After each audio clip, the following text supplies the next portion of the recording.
hello. Nice, Aurelia. That's one way to put it, yes. I'm just doing some setup work, because we're going to be doing some discussion of medieval magic alongside trying to be less bad at Dark Souls.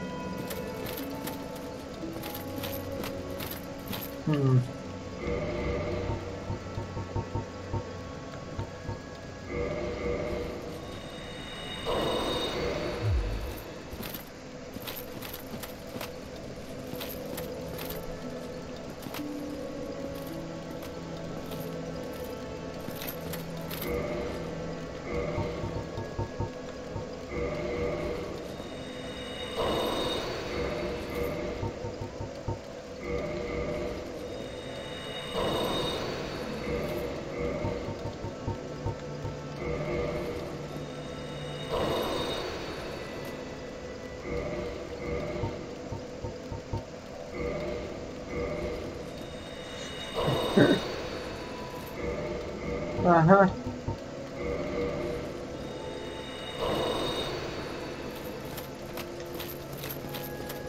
I still don't think that's enough for me to get the next one. So close.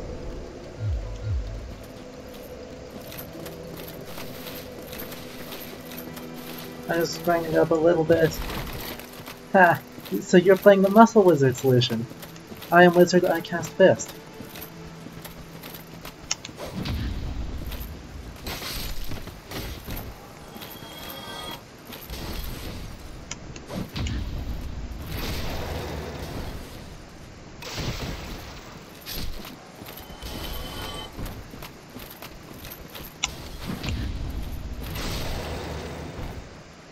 I'm just quickly grinding up enough souls for us to be able to show heal, and then we'll go from there.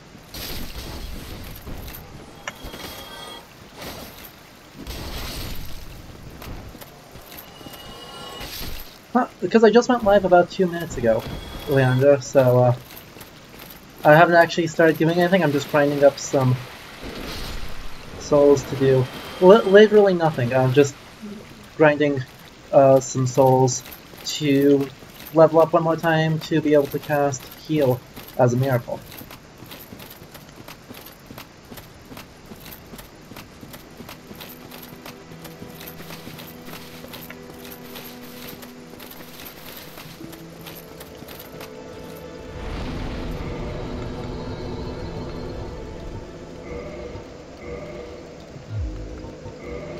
Okay, so we've got that.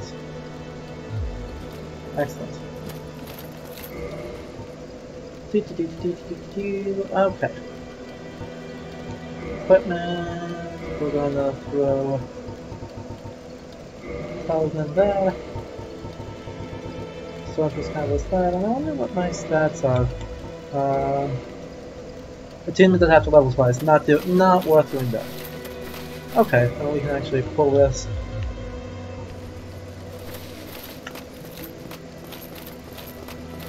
So yeah, we're going to wait about 1 more minute at the 5-minute mark. We'll get started to try and keep going. Hopefully I'll play a little bit better this time. But I'm still mid-rolling, so that's going to be questionable.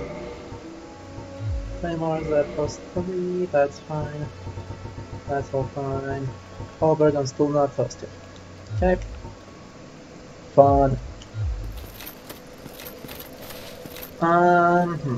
Yeah, I was considering just duplicating the Moonlight Butterfly soul in order to just be able to play the game more, but wound up not actually having time today before the stream to go beat the Moonlight Butterfly.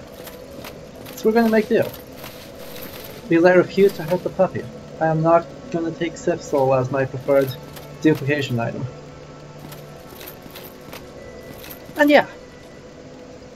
Let's get going. For those of you who don't know, in case, I am Adam, this is Ludo History. So we're going to be talking about the Middle Ages in video games. We're here with more Dark Souls. We streamed that on Saturday and got through to the first Bell of Awakening And now we're gonna go get the second one and do Anor Londo this stream. So yeah, while we're going through, the main thing we're going to talk... the main thing we're going to talk about here is magic, and then also as we're going through Blighttown, we're going to look at the unsavory parts of fantasy medievalism, because this game is very typical fantasy medievalism, as I argued last stream, in a lot of ways. That includes inheriting all the problem bits. We'll get there. First though, we've got to beat the depths, we're going to free Laurentius, and then we're going to talk about magic.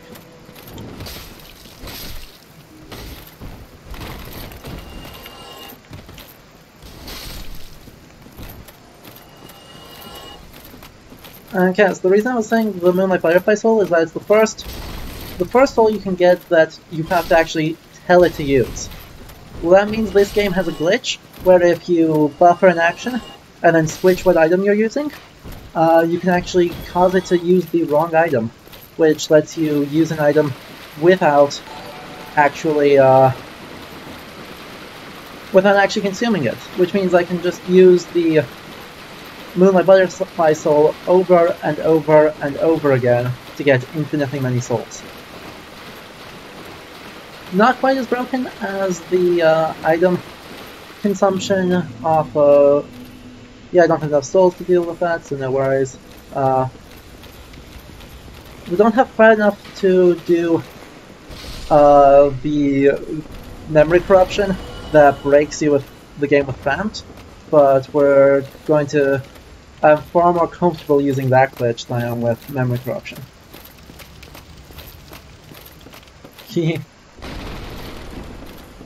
Fair enough. Anyway, we're going into the depths here. So, in the game here, the Undead Burg is the main settlement in Lordran. Those who are too mean for the Burg get sent to the lower Burg. Those who are too mean for the lower Burg get sent to the depths. Then some people from the depths got kicked out from there and wound up in Blighttown. So we're just going into the Heims of Scum and Villainy, as I believe they are called, of the Dark Souls universe.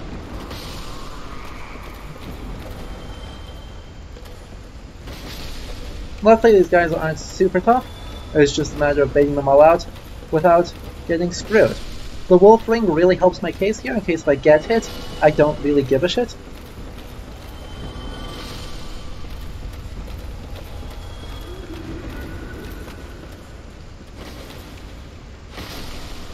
But generally these guys are not too tough.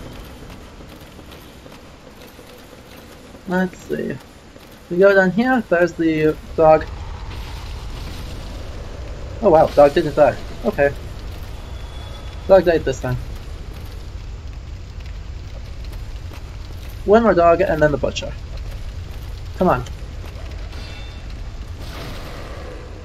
And the butcher... oh, right, you don't die in one hit.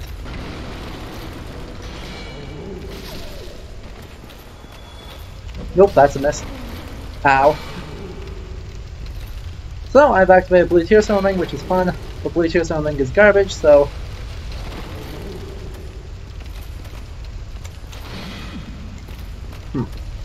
I don't think I can parry you reliably. Oh yeah, Blighttown is my least favorite area in the game, and not just because of all the garbage of the actual game. Obviously, I'm on the Prepare to Die edition and not the remaster, which means that I'm gonna have frame rate problems. So bad. But the thing is, Blighttown is incredibly problematic thematically. We'll see it in a little while, but it's bad. It's really primitivist, and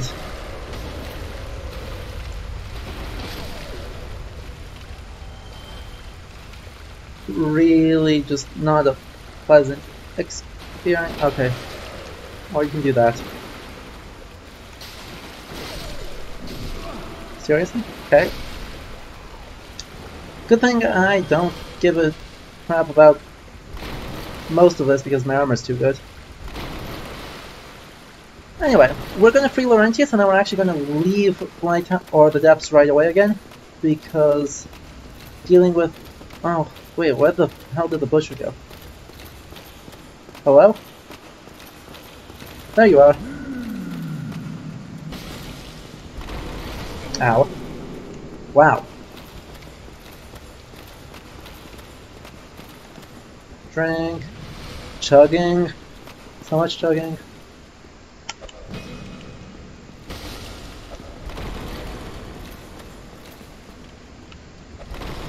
Maybe not, though. Estes is Estes. So much drinking and so much struggles. And got her.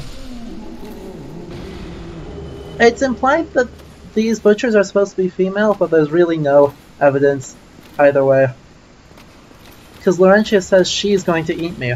They're also cannibals. Blighttown is...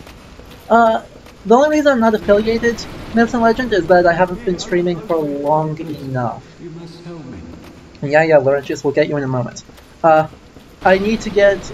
After this stream, I need 2 more streams this month in order to get to affiliate. So we'll get there soon. There we go. Hi, Laurentius. He is the best NPC in this game. Feeling in the line. Thank you. Thank you, dearly. I am Laurentius. What a great swan. I will not forget that. Okay, so now he's a pyromancer from the Great Swamp. So we're going to actually leave the depths immediately after starting here. We're going to go back up to the Firling Shrine, and we're going to pick up the Pyromancer claim, and then we're going to do our brief introduction to magic, and then skip the rest of this area because it's bad.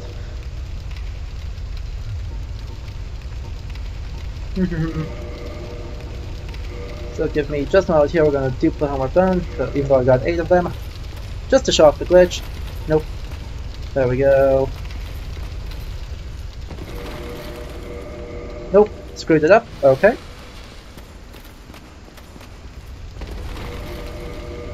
There we go. Got it this time.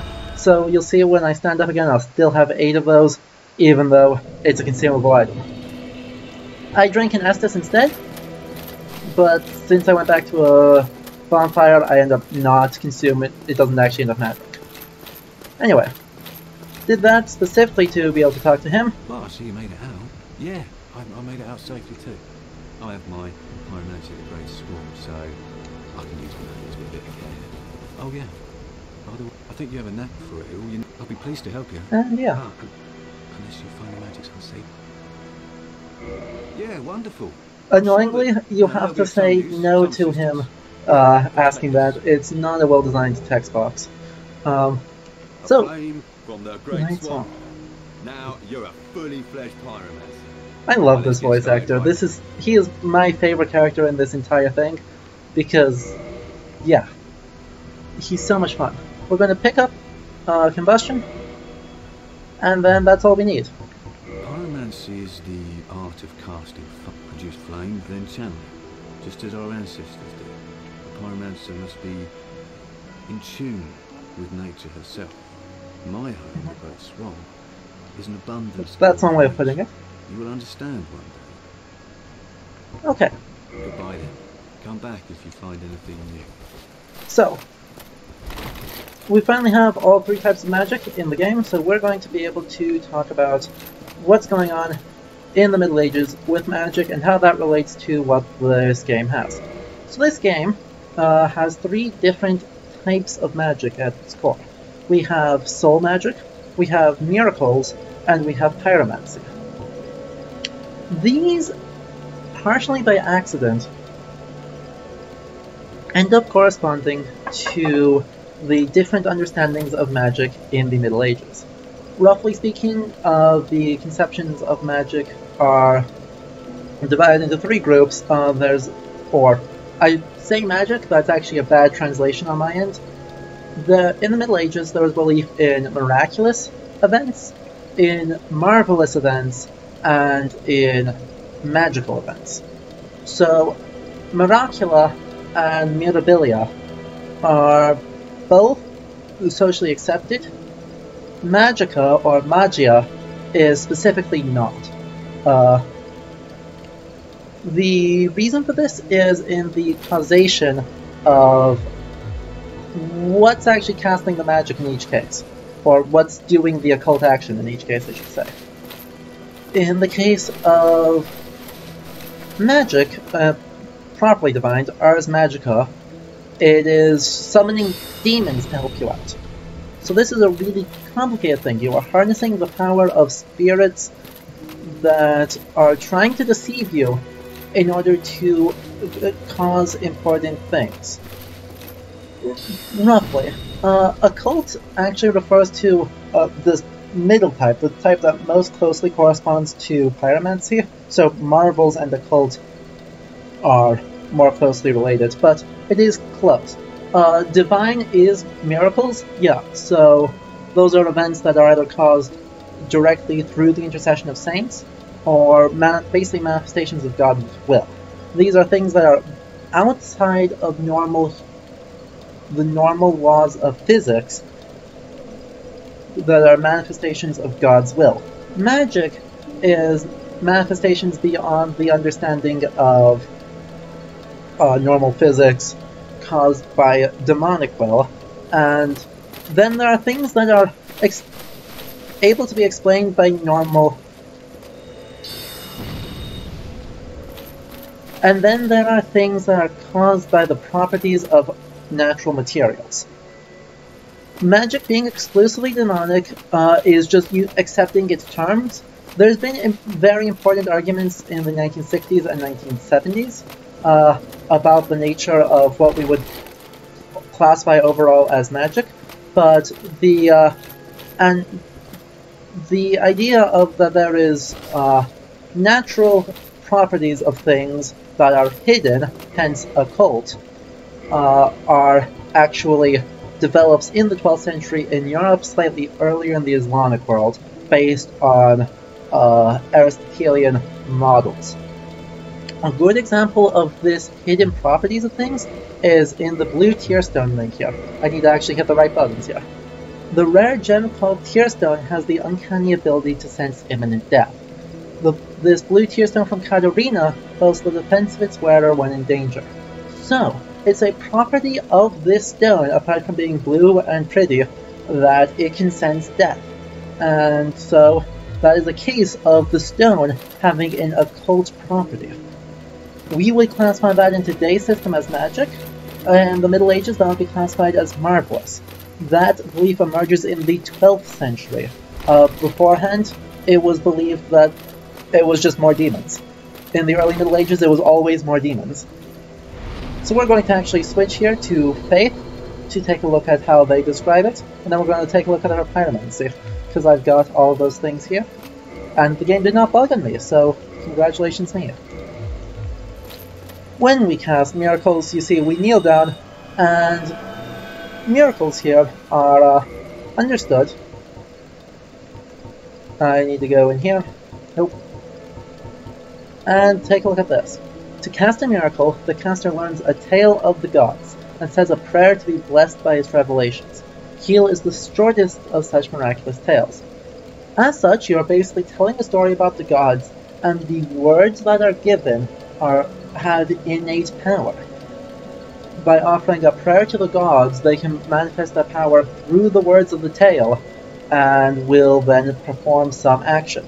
It's therefore a form of divine intercession in the lore of the game. The third type is pyromancies. Pyromancy is basically understood in the game to be a type of, well, manifestation of the will or the soul of its wielder. So we actually got a little bit of Laurentius' soul here when he gave us part of his pyromancy point. So this is literally a manifestation of an innate property of the soul. Pyromancy is the only thing that you do not need any stats to use. Sorceries need minimum faith or intelligence requirements. Miracles need minimum faith requirements. Pyromancy is innate to the human soul, and so you can just kind of use it whenever. This makes it most clearly in line of the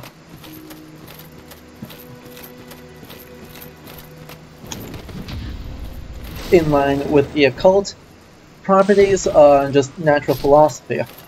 It's not an exact parallel, but it is the closest one, I think. So this, I do not think, was actually an intentional thing on the part of the designers. As weird as that may seem, I don't think that they were looking at explanations of medieval magic to decide and what they're paralleling things with. That worked well.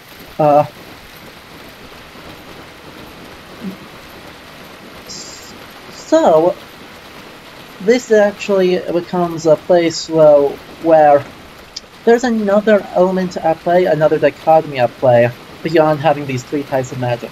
Because the soul is not normally something that is subject to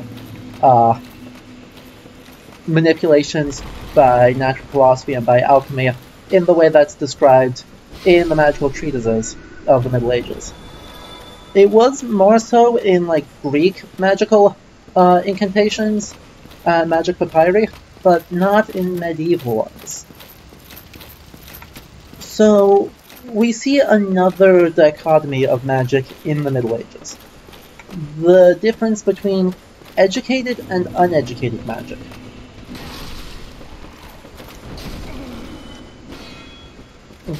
This difference mainly boils down to representations of religion, class, and gender.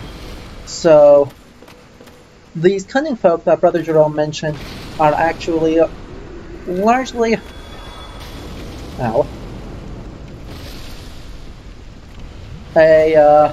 local practitioners that related to the time to various conversions to Christianity were condoned or adaptations of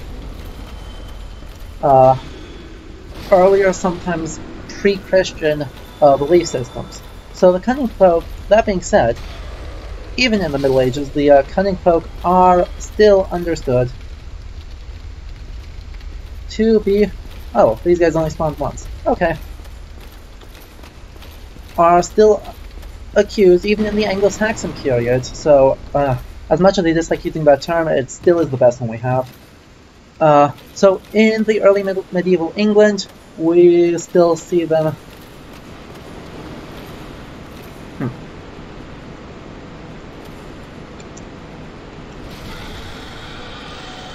That worked. But you weren't dead yet. No, you are. Really big fucking map. Cool, I got humanity after that. So yeah, we, even in the early medieval England, there was accusations of witchcraft, or witchcraft, that would go out to practitioners of this exact style of magic. Of the cunning folk, local healers, local divination.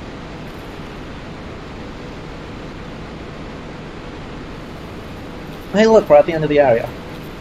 So, well, these types of magic were indirectly and eventually condoned by the church. That's a much slower event that is really consistently done, I guess I would say. Like, there is definitely understandings that, you know, at some point that's fine. However, I don't think it's the case largely that these behaviors were accepted by the church, and certainly by individual clerics. There's some debate all around. And so while this local divining and healing magic, or not magic, that's not a good word for it, because magic is something specific. Magic is demonic intervention. So there's kind of an ongoing debate with the cunning folk that as to whether or not what they were doing counted as demonic, or whether that was just an acceptable thing that existed.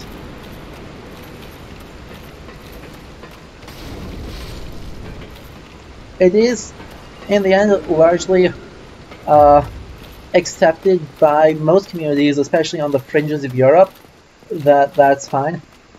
But you can definitely do that. But it's not totally coherent. Individual abbots, individual popes have issues with them at different times. But part of the debate that they reveal is one between what's known as white magic and black magic. Now, this is not really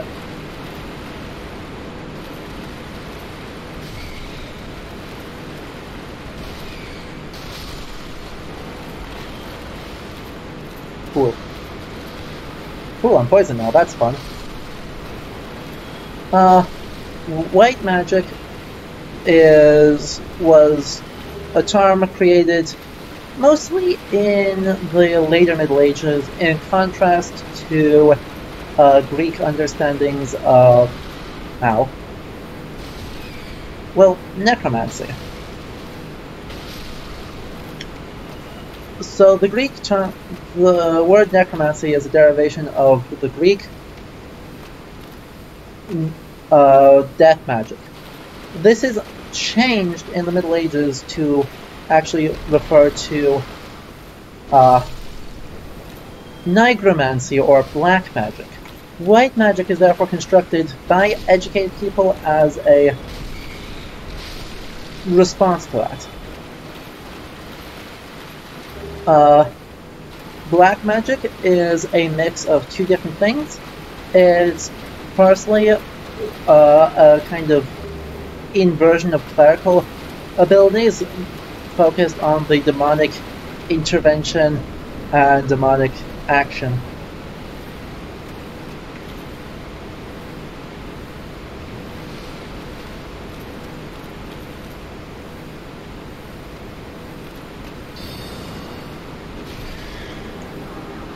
Ow. So this guy hurts like hell, which is annoying. The other one that it refers to is, of course, a way for the educated to refer to uneducated forms of magic that were uncondoned. And so that refers to these kind of cunning folk. Often local healers, often female healers, and relatedly forms of magic practiced by non-Christians. So the whole point of going up there was just to kill that particular summoner. I just don't like dealing with him.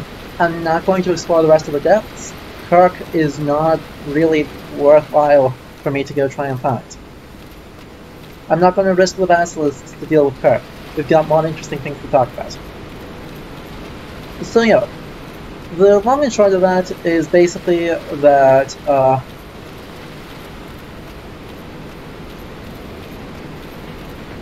black magic and accusations of witchcraft are applied to the local healers and soothsayers, at times by individuals as accusations of unacceptable forms of magic for the Middle Ages. That is a form of black magic alongside educated clerical demonic intervention. So, relating that back into Dark Souls and the difference between pyromancy and soul magic, the core of the difference is not what is being done. In both cases, it is actions of the soul. that are being used in some manifestation to manipulate the world around them. The main difference is the use of this, or the origin of this magic.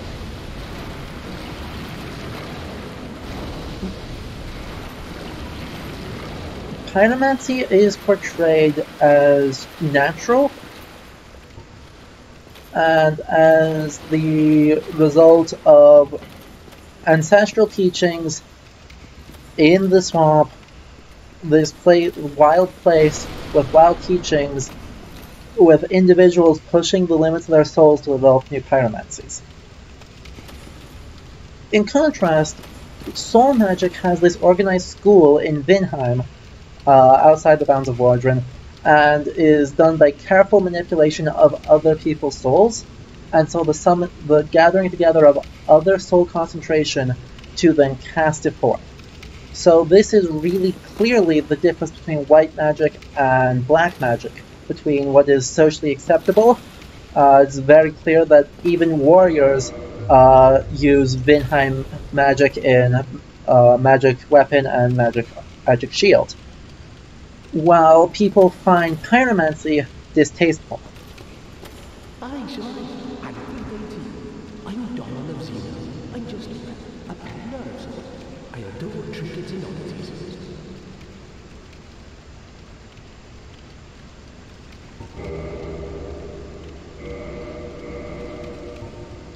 Oh, we don't have that yet. I'll shoot by that. Okay, crystal, straight sword, crystal, crystallization, okay, and arrows, and his weird-ass armor.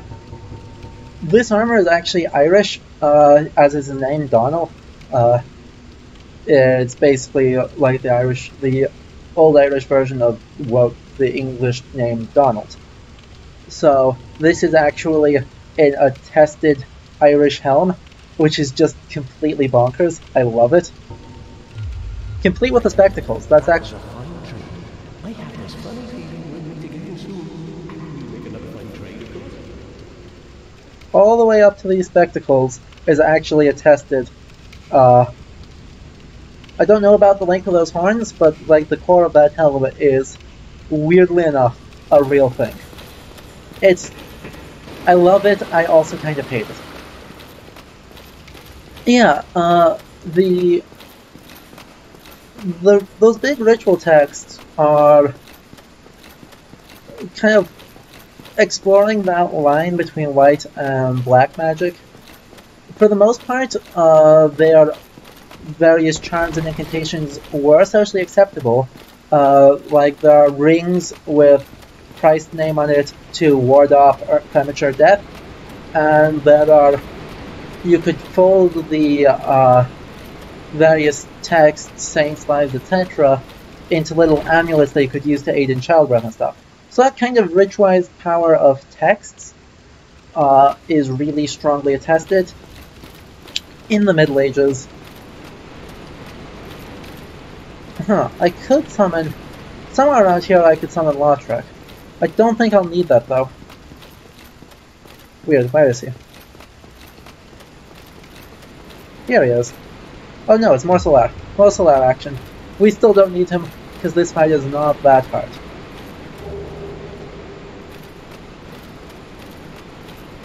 But yeah, summoning an angel though, some, like, Lutherans tended to be wary of that idea, and even some medieval Catholic clerics found the idea of invoking an angel too fervently to be distasteful, because both then it's improper means to summon a helpful spirit.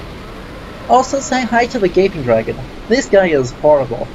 Hopefully he'll charge me and then I can just kind of run up and wail on him.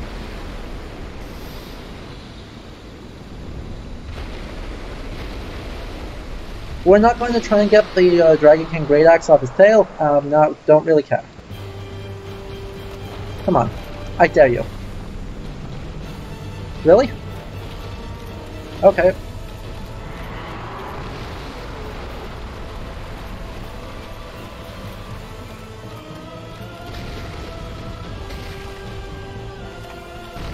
Oop, that was a grab attack. Well, this is gonna go badly.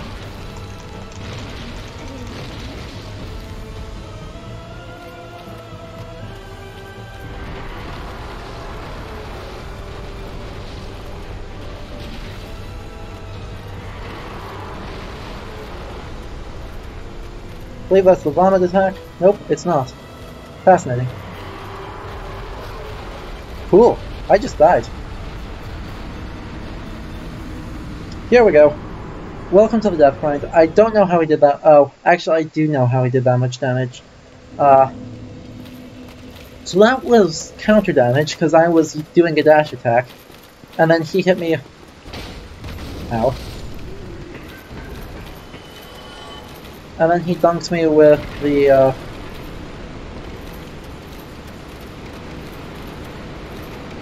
with his charge. So that was just bad play on my part. That's fine. We'll get him next time.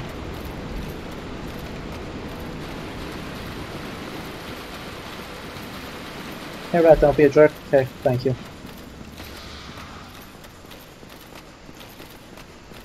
The nice thing of getting rid of that summoner is that if you don't get rid of the summoner and aren't able to burn this guy down fast, then he just kills you because the summoner buffs him. So we got rid of the summoner, so now we're gonna be good. Okay, go on. Good, you're gonna charge this time.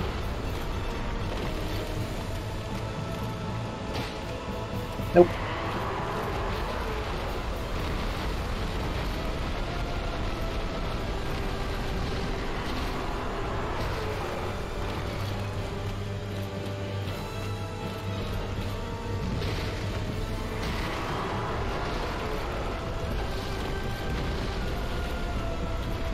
And yeah, what can we say about this guy besides the fact that he's horrible and I hate him?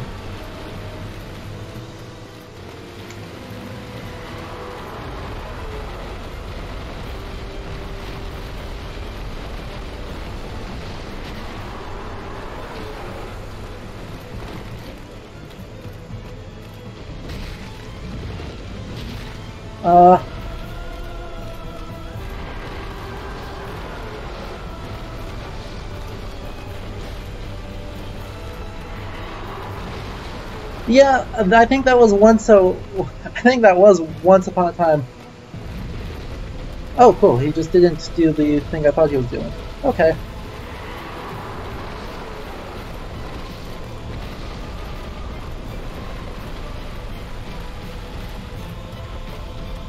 Gosh, I haven't fought this guy in so long. Usually I just end up Blighttown skipping, because who wouldn't Blighttown skip?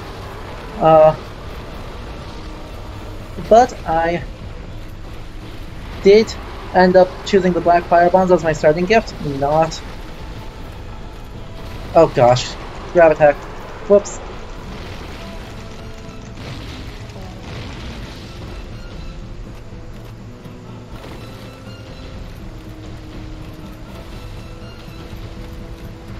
Come on, do something.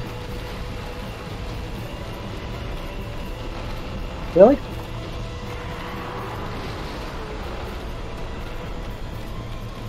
Cool, so I don't know how that didn't kill me.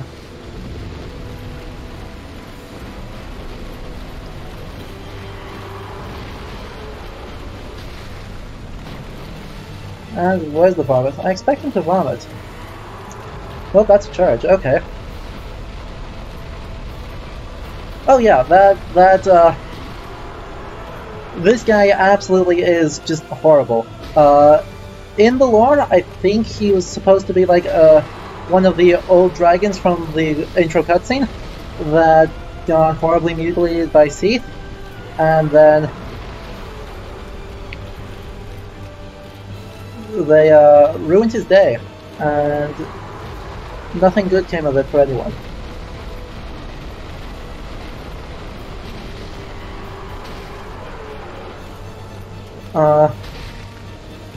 But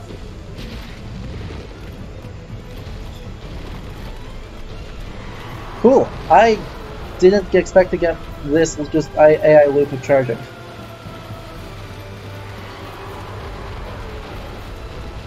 Nope. I am playing on the Prepare to Die edition, not the remastered.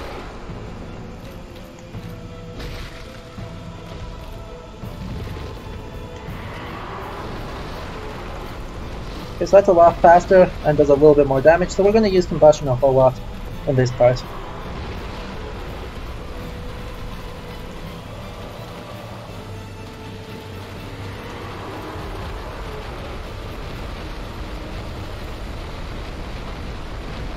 Ow.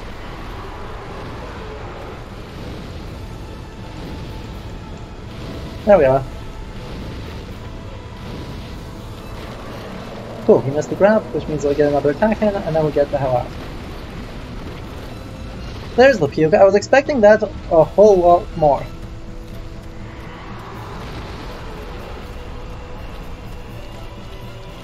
But yeah, I am playing on the Prepare to Die edition, and I'm going to try and play as human as much as possible, though I'm going into Blighttown, so we'll see how that goes.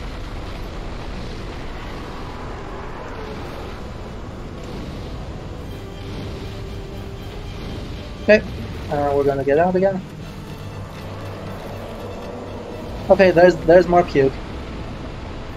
He does like plague damage, because yeah, I'm not really sure why. I don't know. I guess because he's in the depths and this is a toxic place. Like, pro tip, guys, just like don't go places where there are giant sewer crocodiles. It's not worth the effort.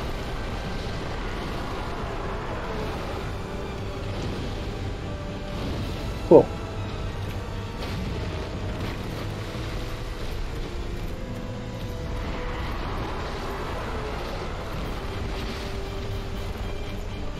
Fuck, got grabbed again. Yeah, there's not a whole lot to say about his design in terms of, wait, what? How did I take no damage?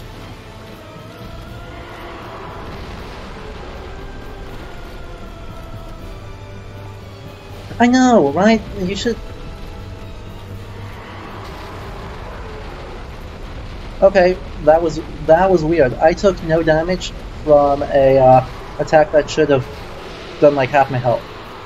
This game is well programmed, but that guy's dead, so we don't have to think about him anymore. So there's an armor set way the hell over here.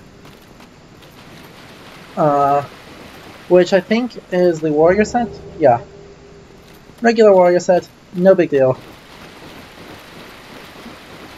I guess let's talk about this space. This space does kind of follow the conventions we've seen in the rest of the game so far, of being roughly gothic, but this ridiculously massive form of gothicness. Also, this is stonework all the way down, which I know is actually just a case of designers not willing to texture a place that the players can't actually see.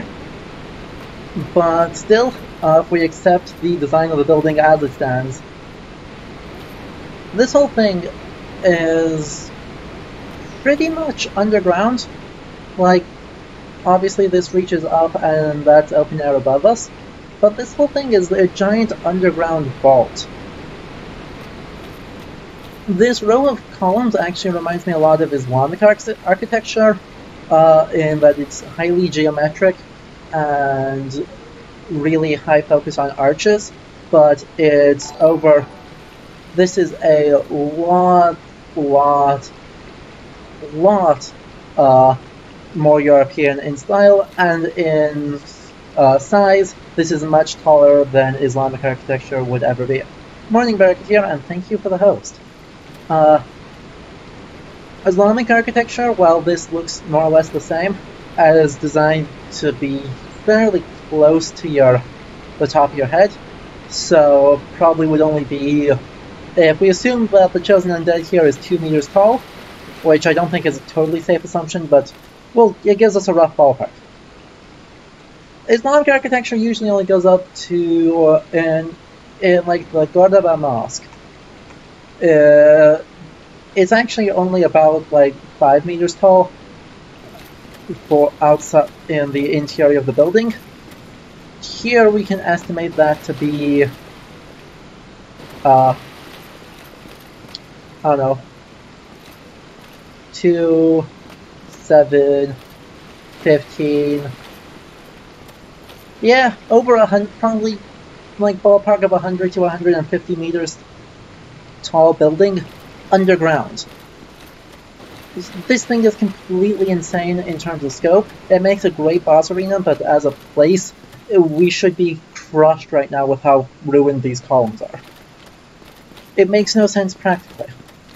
But that does fit with what I argued about on the last stream, that this is mostly designed to convey a sense of scope, that this world is bigger than makes sense, and this is not constructed by or for humans in the largest amount. This is constructed using superhuman abilities for superhuman entities. And in that sense, this communicates that extremely well.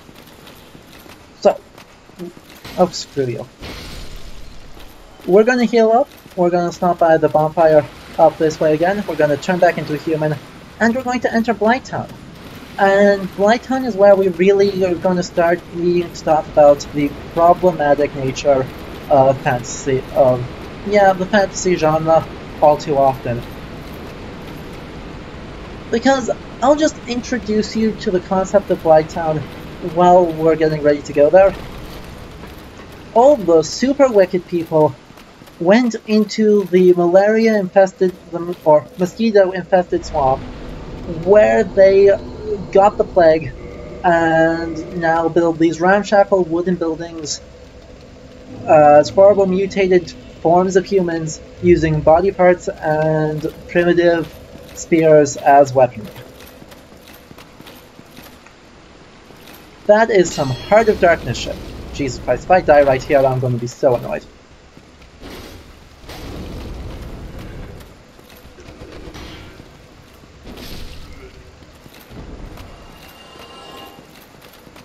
That is literally like one of the most... We should level up more. I need to get more dex. As sad as I feel to level dex on this character, I need enough to use the Black Knight Halberd, which we should be pretty close to. Let's find it. Nope, still not there. We can use the regular halberd though, I know. We're fine to use that. Oh, nope, we're still unable to use that effectively. Oh no, that's just this weapon. Halberds and axes, if you... Ow, could you not? With halberds and axes in this game, if you don't...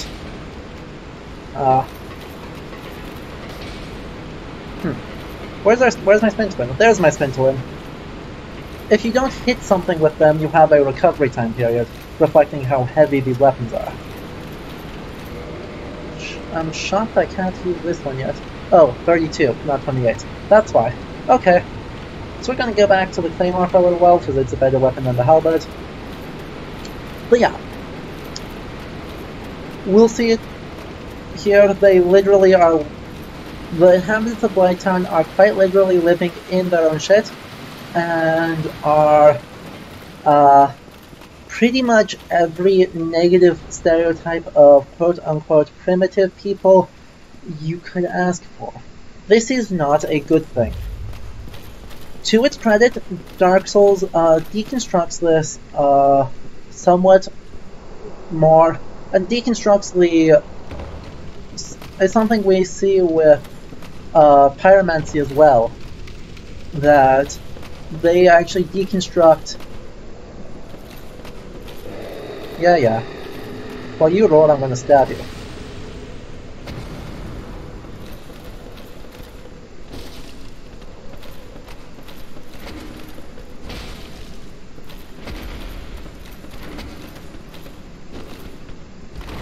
Okay, this fight is just always annoying.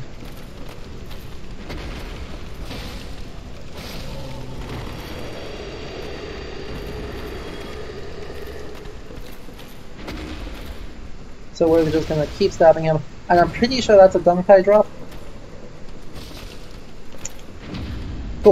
Got the parry.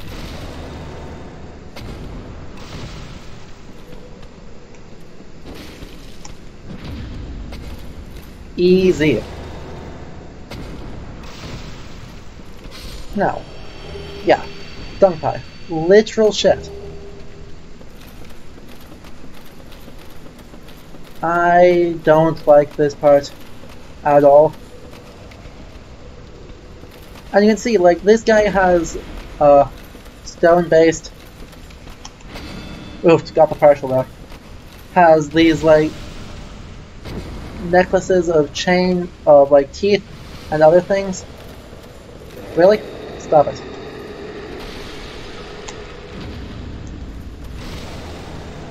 And so it's very much leaning into non-European primitive traditions. This should feel really kind of gross to you that I said those words. It does to me. Ah, crap. Yep, I am in those, and those blow darts, like, these guys literally use blow darts. That they use, oh, literally instantly. Okay, that's bad. I don't have any way to deal with toxic, except to just kind of roll with it.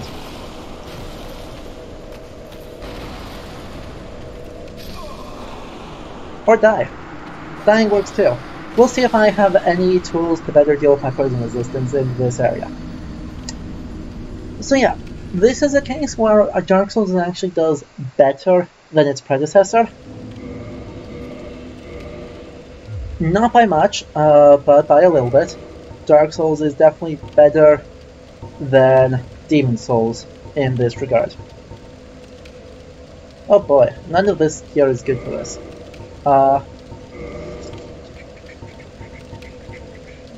Well then. Yeah, so... in Demon Souls, which we may eventually get there, in the Valley of Defilement, there is a person known as... or actually I don't remember her name. I should remember her name, but I don't. But the important thing here is she's a saint in the church, Umbasa, and she goes into the Valley of Defilement, another poison-infested swamp, to attempt to save the people there, and to cure them, and to bring them the civilizing force. She becomes an archdemon in the attempt, so it's implied that the Valley of Defilement completely corrupts her, and in her desperation, she takes on the soul of an archdemon, or the place corrupts her and she turns into a demon that way. In either case, that adds white savior colonialism to the mix of pseudo-primitivism that defines the utterly problematic nature of this game, or of this area of this game. It's really oof. I wonder if any of these help with... No, none of those will help me against...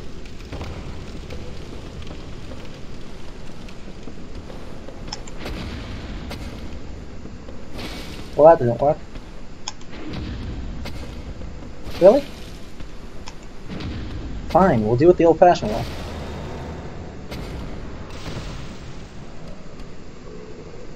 And we're gonna take on this guy again. There we go, it worked this time. Weird. And he gets knocked off to his doom. Oh yeah, also this place is the worst because you can just die all the time. Okay, we're gonna bait over this guy, hopefully. Take him on, and then... yeah, it's hard to get my thoughts organized when I'm trying to fight someone with a very large club. It very much does, especially in fantasy. Oops, screwed that up. We'll backstab him anyway. I'm not sure. I am way less familiar with Dark Souls 2 and 3. Okay. Ow.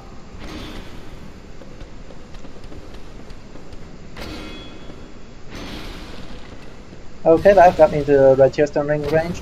So, I'm really not so sure on whether or not they did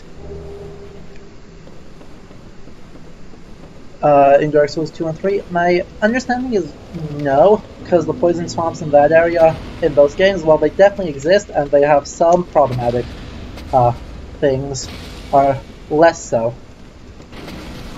Okay. That was weird. Wow. We're just gonna cycle around, get the backstab, and heal up. Eventually, I'll just kind of run through all these guys and heal, but I need to take out the toxic guy first, because toxic is just the worst thing in the world. Luckily, in this area, I'm safe. You can kind of vaguely see him over there, but I don't have any meaningful ranged attacks in order to take care of him yet. So we're going to play like a coward, deal with these guys, and you can see it. These guys are hollows, but they're just horribly mutated versions, and the colonialism of this continues. Hi there, Wataku. Thank you for joining us. This stream is a lot more populated than the... I know, Blighttown. Wow, can't believe that missed. Okay, now we can take on this toxic dude and hopefully not get screwed over by it. There we are. Ow. Got him. Okay, got him correctly. Sadly, he dropped no blooming... Oh gosh, there you are. Hello. And yeah, we're talking about the colonialism of Blighttown because there's a lot of it. Hi. Are you going to climb it or not? Oh gosh, so many of these guys. Hello, let's get a backstab.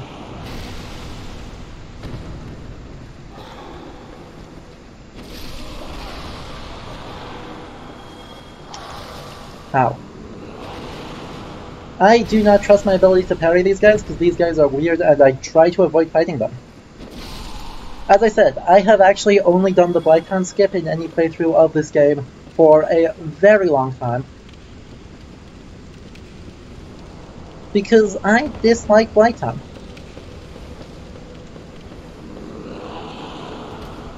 Dang, I'd hoped he jumped off the edge. It's a more peaceful punishment. There we go. But our violence continues. I should note, this is also a very colonialist narrative that we are performing right now. We are going into these guys' homes, regardless of the problematic construction of that home, and we are just murdering the shit out of them, and yeah, this guy literally uses a body part. Oh. Rest in peace item, I will never know what you were.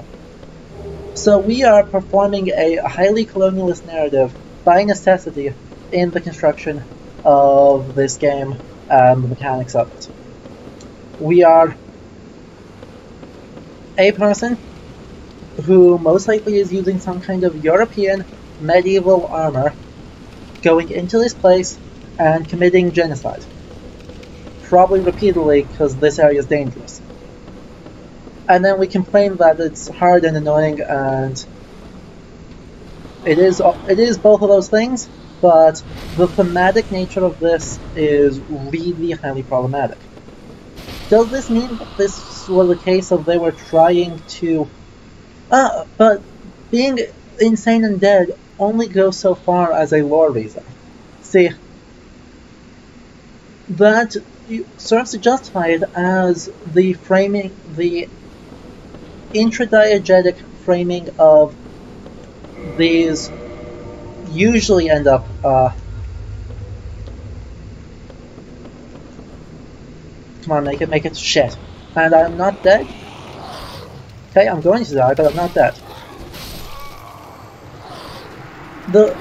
So the fact that they're insane and dead just doesn't go Yeah, purging the leper colony is not less problematic than committing genocide on a non-European population. Just going to put that out there. But the fantasy usually goes to pretty great lengths to try and justify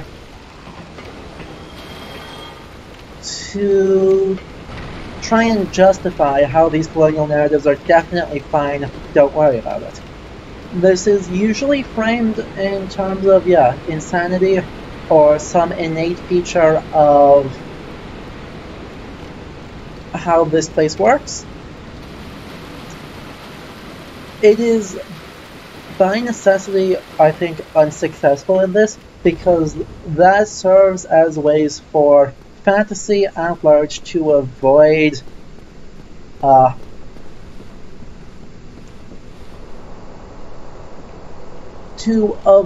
dealing with the problematic nature of these stories and of these events. They are just no way around it. This is based in faux shamanism, in all sorts of very, very problematic imagery. And so discussing it in terms of, oh, but... Come on, let me make the jump this time. Yes! The reason I wanted to make this jump is to get a katana. Also because I'm totally safe here. They'll just keep suiciding, which is excellent.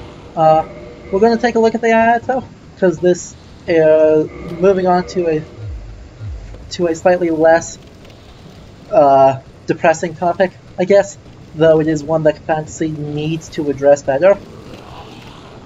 You can see here, this is another case of kind of just the random hodgepodge of medieval things. Obviously it's a Japanese company, there's some understanding of, you know, this is okay, and obviously this animation set is clearly based on Japanese styles of swordplay. That being said, the overall aesthetic here is European Gothic. Even the roots of this place, these are European Gothic, and so there's a Japanese sword just kind of thrown in here, mostly I think for exoticism, but also as a reference to the company making the game. There's not a whole lot in here that I think is particularly Japanese, so From Software, for the most part, is not presenting a Japanese view of the Middle Ages here. In their game, they're presenting a pretty European view, honestly.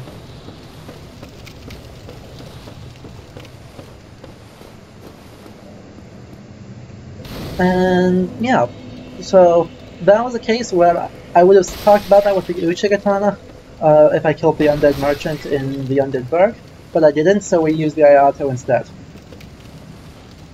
Say, what's down there? Probably bad news. Let's go find out. Did I actually sit down at the bonfire? I don't think I did. Let's sit down at the bonfire.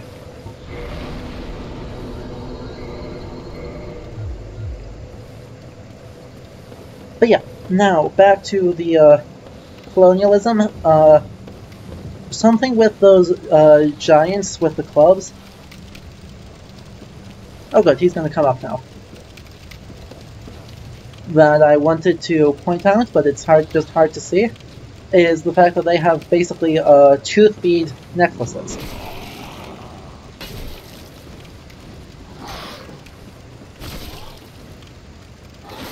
Maybe not. These guys have nothing at all. But yeah, like, you can see, these were definitely meant to be at one point undead, but they're actually suffering from trademark signs of malnutrition. Hello. So they're horribly distended. Okay, got the partial parry back. Ooh, got the parry.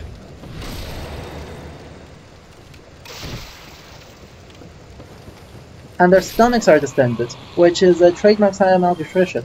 So, intentionally or not, this is specifically, or I think unintentionally, but these designs are still almost explicitly referencing West African traditions and design and aesthetic designs, which is hugely bad news.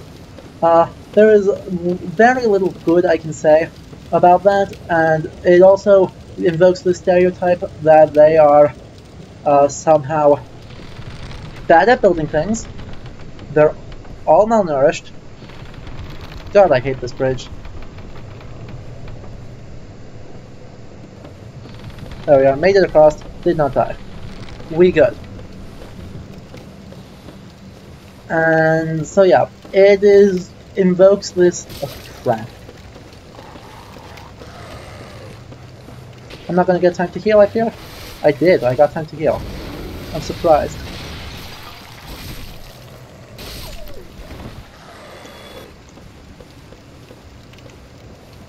These are the worst dogs. Even more than the ones in the Undead Burg. These dogs are terrible.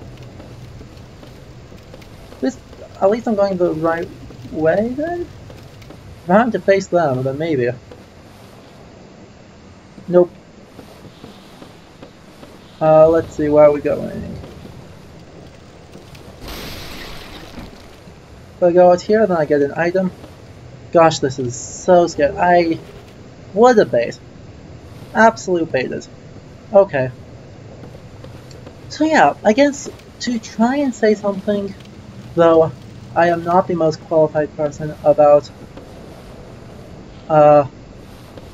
what the usage of this does, is that it reinforces this image that the Middle Ages are properly European,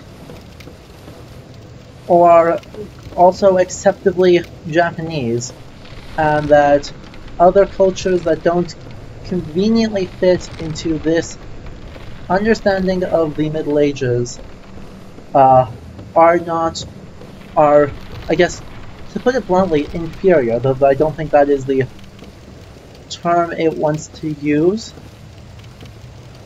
I think if you asked anyone who worked on this game, that is not the term they would use, and they would strenuously deny doing anything of the sort. Okay, that's helpful.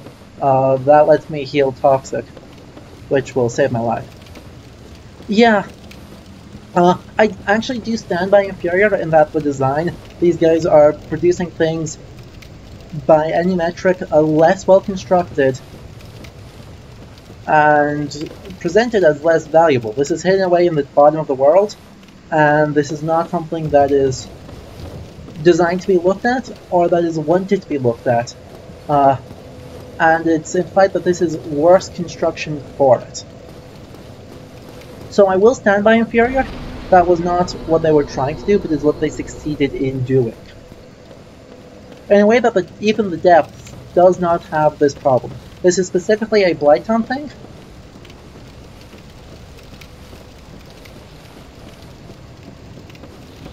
Wow, look at you, dude. Just stuck in a barrel. Just stuck in a barrel. What a horrible way to go.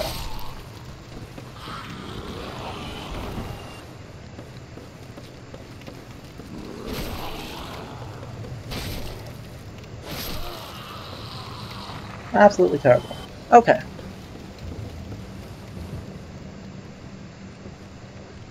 So, Blighttown is also just horribly confusingly laid out, and so it's another on these precarious, super precarious.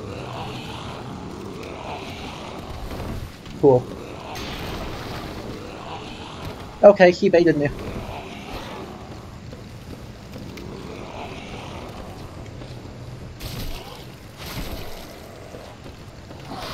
Incredible. There we are. Got that guy right away. Can roll past these guys. Oh crap, there's another dog. Cool, I died again. Yeah. Well, I got baited. But yeah, I mean, you can see these guys are... When it is constructing this farm, it creates the sense that these constructions are less valuable, less worthwhile than other forms of European or European Gothic construction, which is the form that is glorified in places like Anor, Londo, and the rest of the game. So we'll see that the contrast portrayed between Blighttown and Anor Londo in this stream, because Anor Londo's the where we're going to try and beat it. Actually, we're going to very much try to beat Anor Londo and Ornstein Smo, and ended off at Guinevere. So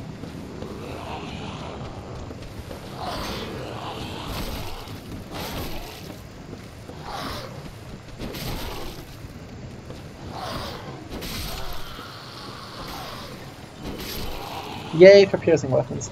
Okay, we've got more incoming.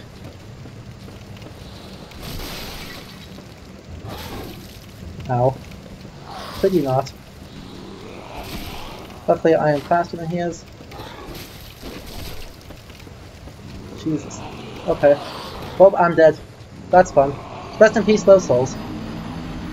You died does kinda suck. Unfortunately, we're going to see that quite a lot in this area, because I should just run through as fast as possible. Yeah, I don't have enough souls to be worthwhile. There's nothing in here that's really worth... Ow. Well, this is bad. I'm actually going to backtrack all the way to try and get that guy. Yes.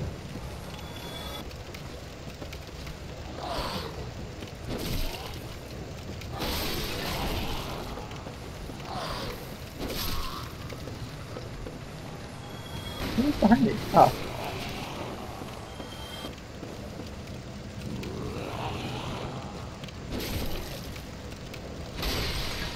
Nice. Got it. Yeah. I think it's supposed to remind you of a shantytown. That's part of what makes it problematic and intentional, is that in the lore, obviously, Blighttown was constructed as a settlement that was designed to be lived in up until the very end, and they all went insane and got the plague and got horribly mutated and died. The end. But it's a place that was meant to be lived in, but definitely was constructed by people who didn't know what they were doing and is very ramshackle. Okay, that's poison stuff. Where is he? He's up there. I can't deal with him up there. I'm gonna have to get a backstab because I'm gonna have to deal with this guy.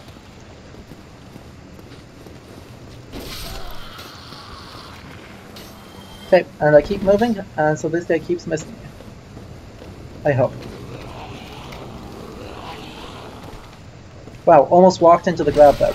But yeah, that part is fine.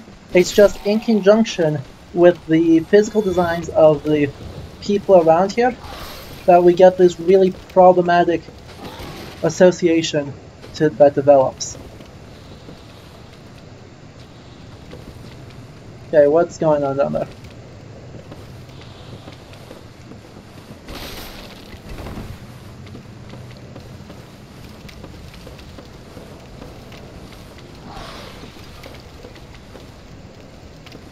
Okay, we're getting close to the bottom now.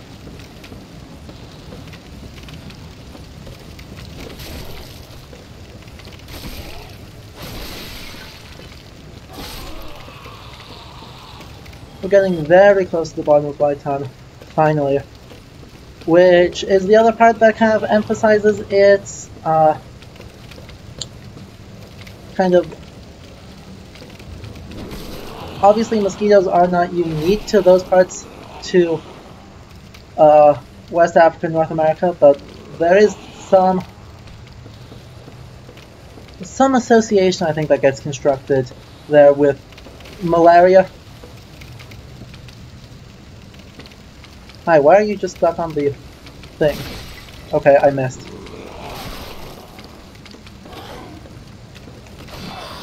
Okay, got a partial parry. Wow, that's a rough situation to be in. Here we go.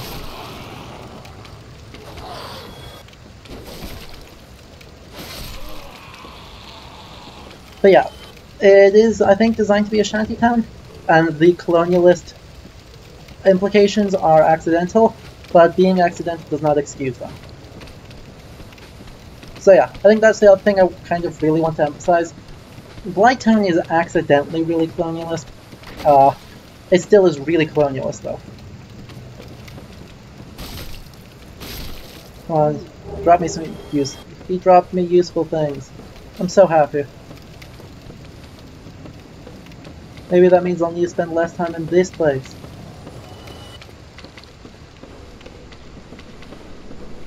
It doesn't mean I'll need to spend less time in this place, to be clear. I'll never be free of this place.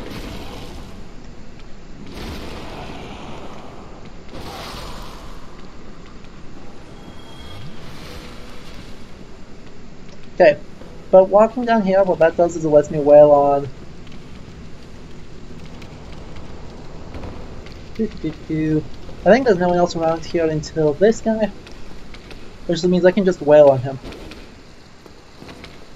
I don't think that hit.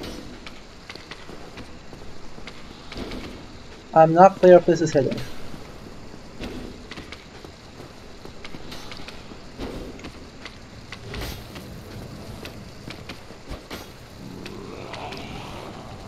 You know, let's just do this a bunch. Oh gosh, that's toxic. Hey, Stream Demon! Got him! Okay, now where's the toxic coming from?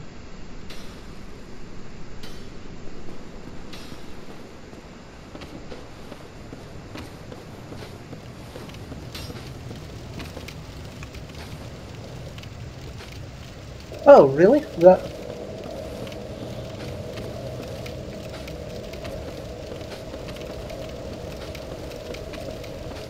That's so sad. That's one of the whole, like, reasons to play this, is to go get invaded. That's dumb. We'll use this so I don't die. Oh, he's coming from below me, I can't get to him right now. Okay, heal up. Oh, he just walked off the cliff. Ha, that's helpful.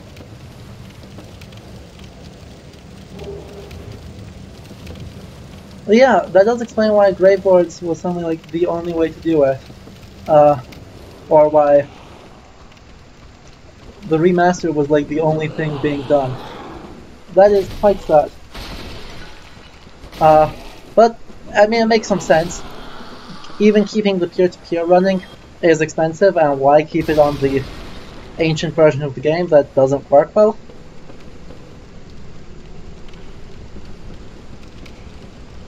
So, fair play to them, but that does at least mean I don't need to worry about playing as a human. I'll just kind of focus on getting through it, and not deal with the rest. I'm not going to pick up the whip, though that's another item that's found down there. Actually, you know what, let's do it.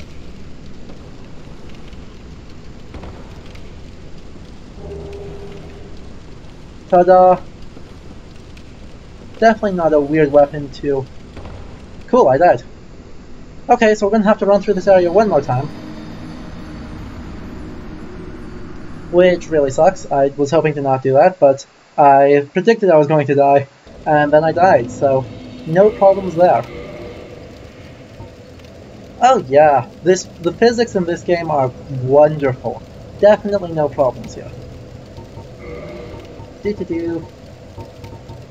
But, whip is just a leather whip. Odd choice, odd thing to find here. Just gonna throw that out there. But, fair play to them.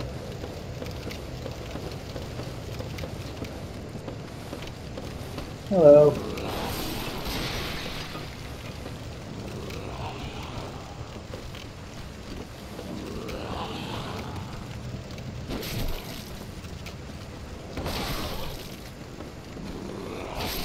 No. Sadly, these dogs don't die, which is the what? Okay, fine.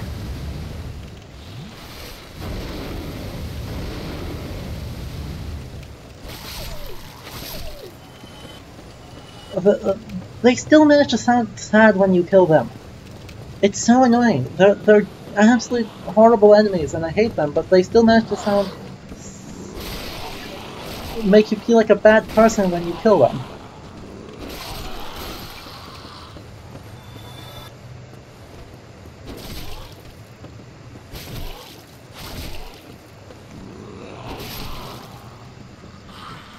Okay, well, genocide seems to be going okay this time.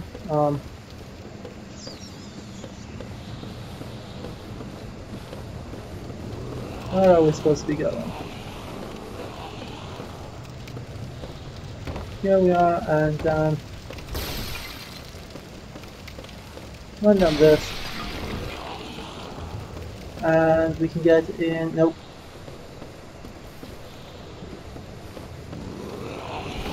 Cool. Let me pass. Damn. Okay. No big deal. There's not enough souls at any point in this for it to matter. Really, all the souls I need are just from boss kills at this point. Though I would like to get to... I obviously would like to get to using the Black Knight halberd sooner rather than later.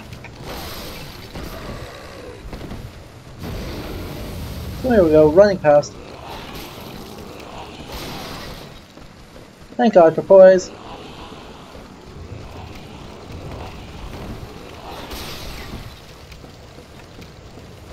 Oh boy, scariest possible way of doing things. Oh hey, you weren't here last time. Hello.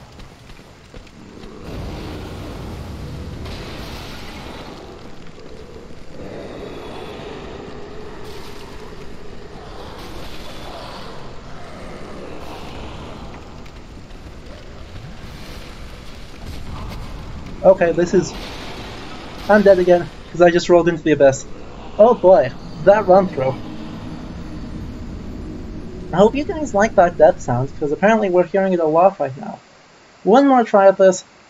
Gonna suck less this time.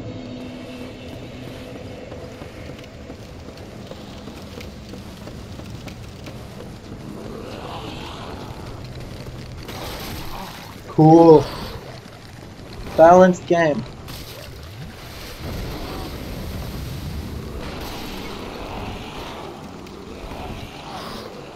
I think I sucked more at it, not less.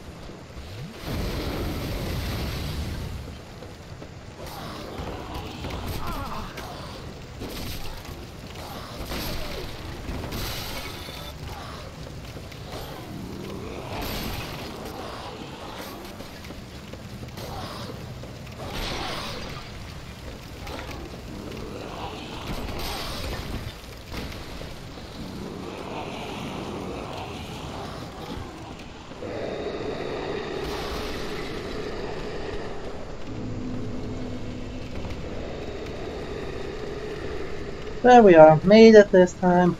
We good. We good. Okay, so having survived the shantytown side of Blighttown, now we get the significantly nicer part of the awful swamp. So we're going to try and spend as little time in the awful swamp with awful giant mosquitoes as we can. Though there are some good items in here. Like, legitimately, there are some really nice items to be found in the swamp. We're not going to be doing the Great Hollow. If you know where that is, we're not doing it. Because frankly, I don't feel like dying over and over and over even more.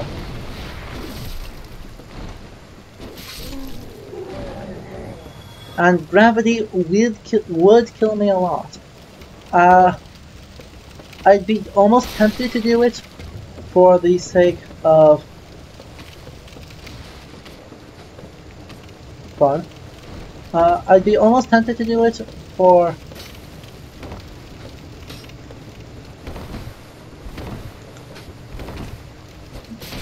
the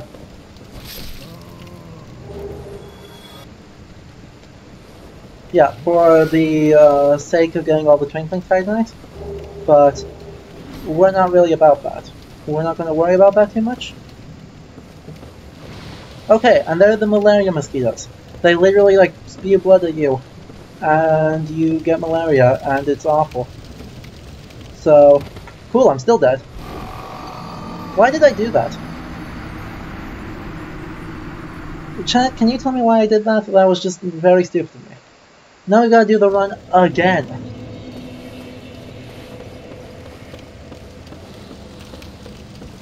That's alright, we're good at it now, right?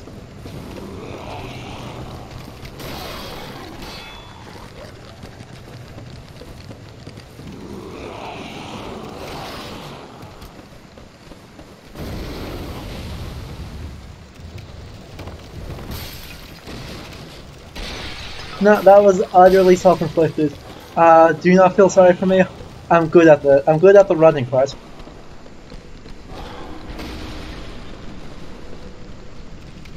Oh no. Oh thank God, I survived it. Okay. We made it. We in the lower. Ta-da! I survived. They're throwing themselves off the cliffs to try and get to me. There's nothing to worry about. Okay, you did not throw yourself off the cliff to try and get to me. Luckily that's going to miss, so it's fine.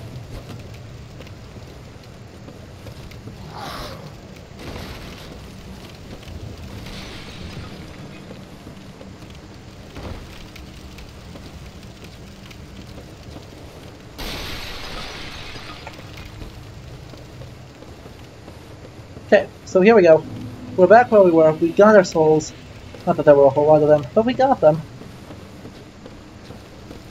We're not going to die this time. Keeping one step ahead of that guy. This dude's a jerk, but dropping on his head is fun, so we're fine. No, no, no, no, no, no, no, no. Okay, survived it this time.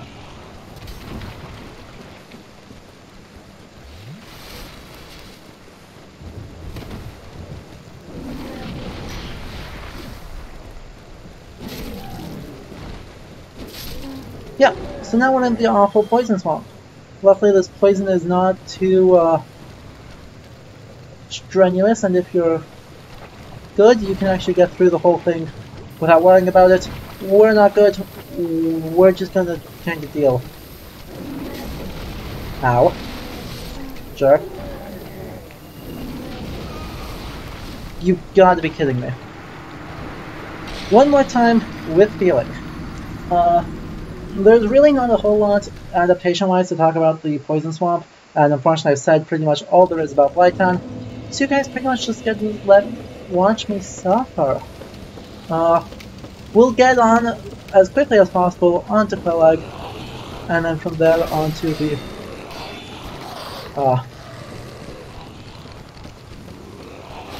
Let me pass, let me through!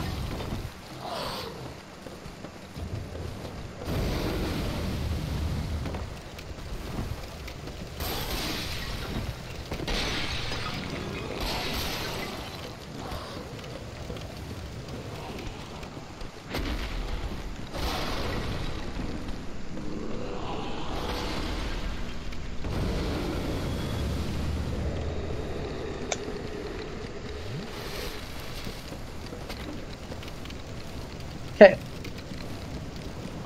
There we are. The only redeeming feature of Blighttown is that once you know the route, it's actually a very short run back to get to where you died.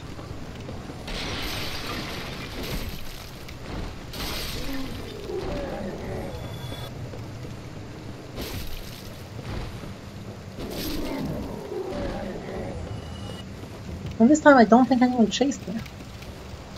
What a joy.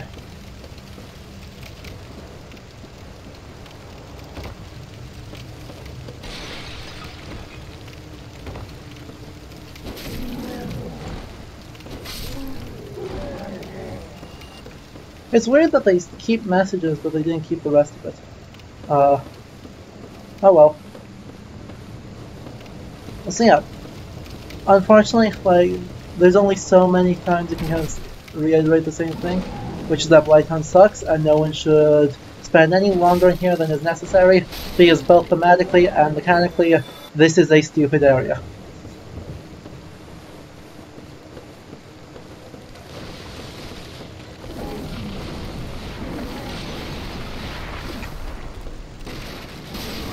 Okay, really? What the hell happened there? I hope you guys are enjoying this.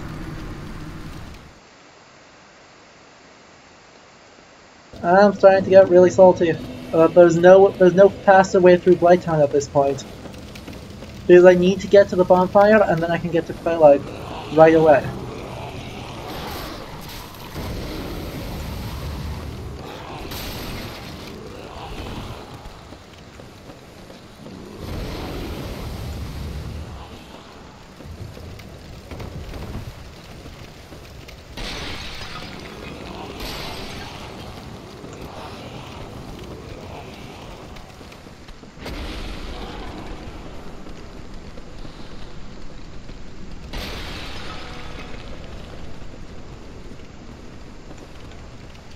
Okay. 5th time's the charm? 6th? Luck? Twilight hopefully will take less time than the rest of this put together.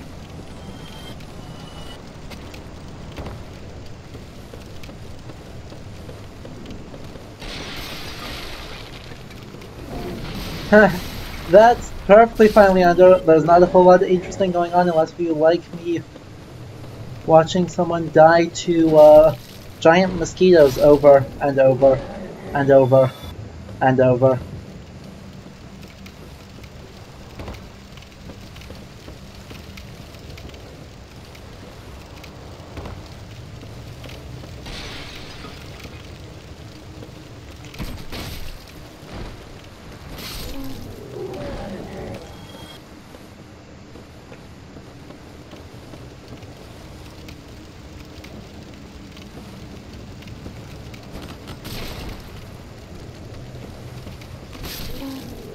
And over. Cool, at least the mosquitoes die in one hit. That's a good thing to be aware of.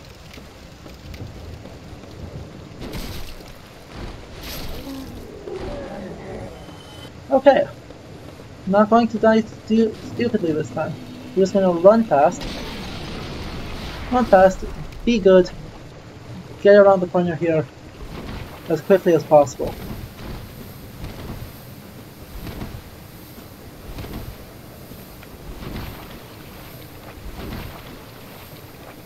Oh wait, did I go the wrong direction? I think I went the wrong direction.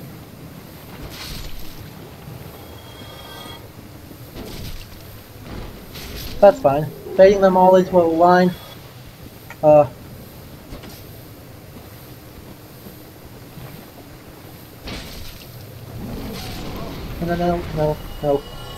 no. I refuse.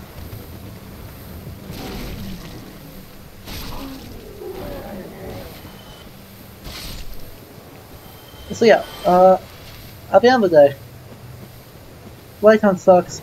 Don't recommend it. Don't waste your time. Just don't play the rest of the game, because the rest of this game, except Isolate, is pretty good.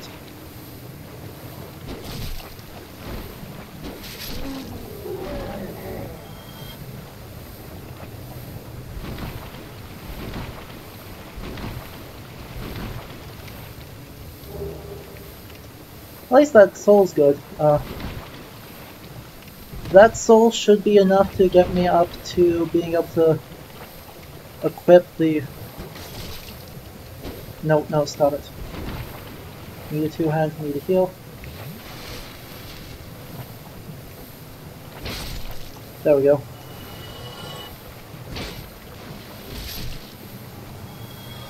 Okay. Let's see, where is... I know it's somewhere around here, but I don't remember where it is. I didn't think it was this far off to the side to get to the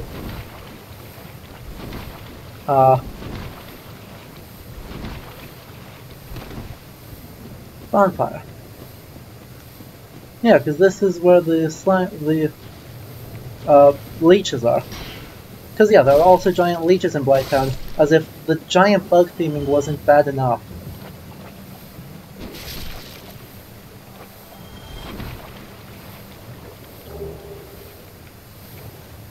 Okay, oof, and there's the frame rates. I'm sure you guys can all see it, but my computer's running at about 10 FPS right now. Because this is definitely enjoyable for anyone.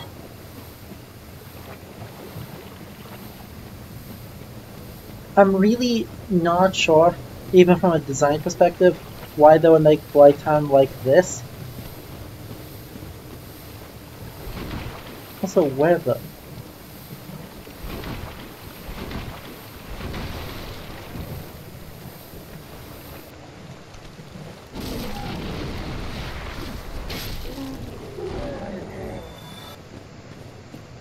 There it is. We made it. We're safe. Home sweet home. It's a bonfire. Congratulations, we aren't dead. Hey, compared to the rest of Blighttown, I have always found Quelaag to be an absolute piece of cake.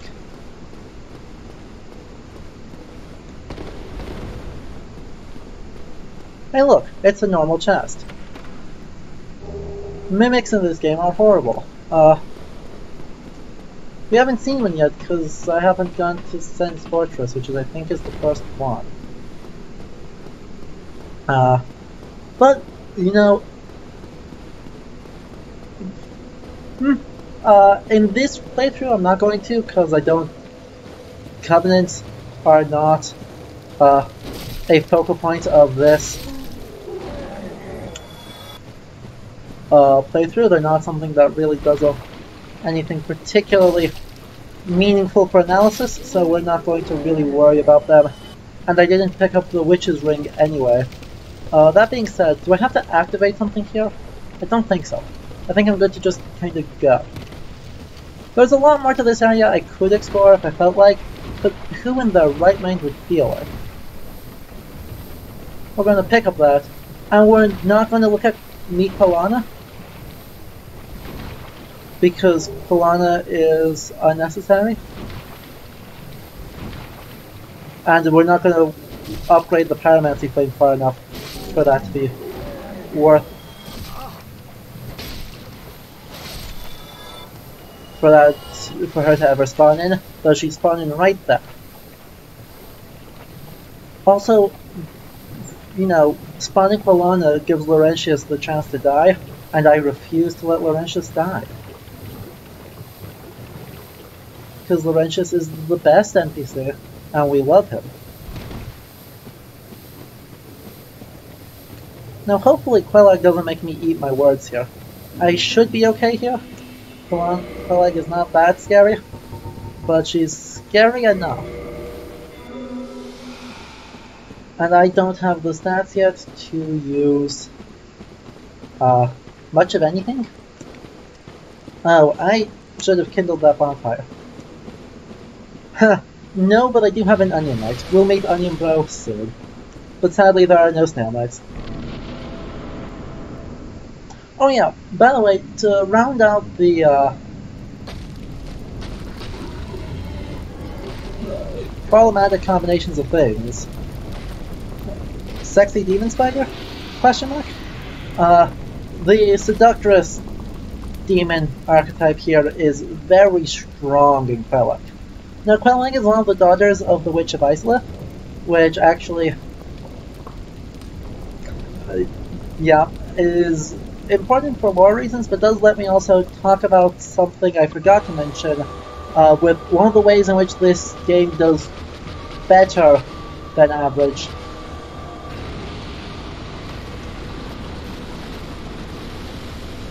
In treatments of the oh god, that's no good.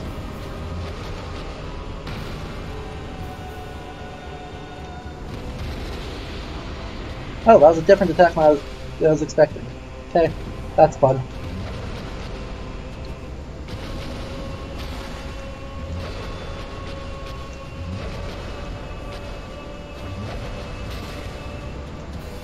This is the one I was expecting.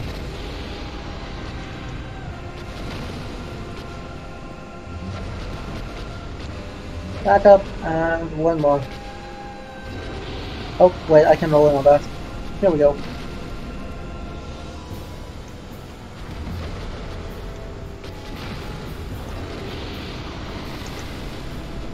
Damn it. Okay, I need to focus for this fight, so we'll be back soon. With that thought, the point with the Witch of Islip is one of the ways in which this game kind of deals with its own colonialism in a way that is less problematic than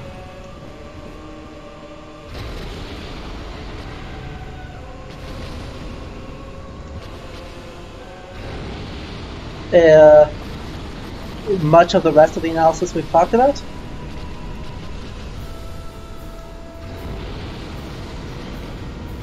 Okay, there we are. Because, and this is one of the advantages of having a monotheistic or a polytheistic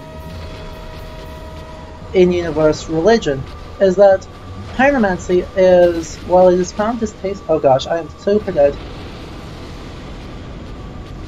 While it is super distasteful to socially in the world at the time of the game, it is a legitimate thing created by the gods of the game, namely the Witch of Islip, who we do fight in the game later as the Bed of Chaos, by the way.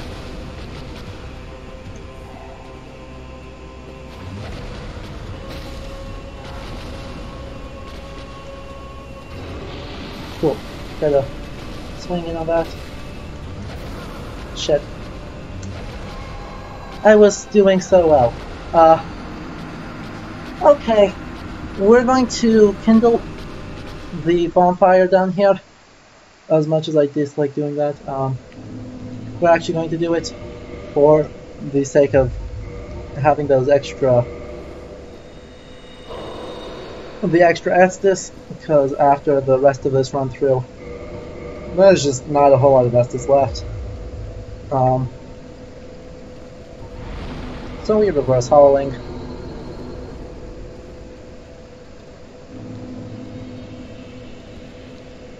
We kindle, and then we go. Anyway, look at that foot. Beautiful.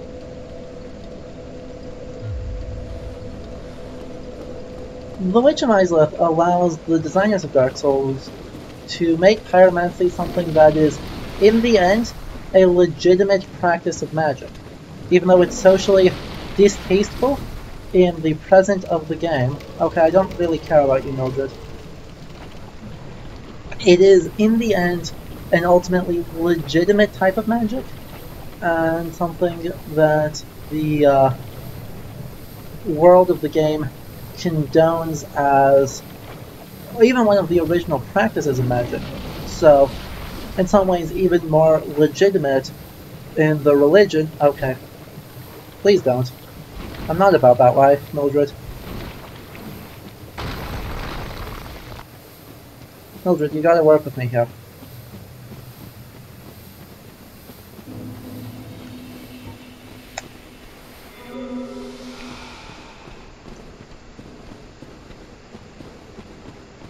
So yeah, that is one way in which it kind of counteracts the white magic, black magic divide I talked about earlier in the stream, and deals with some of the problematic connotations of the Great Swamp, also in some ways being kind of a reflection of the same issues. Okay, how did I survive that?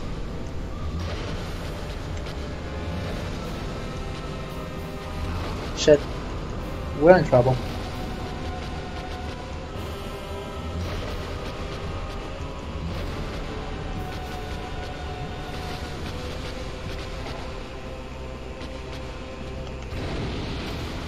Got a way less good opening pattern on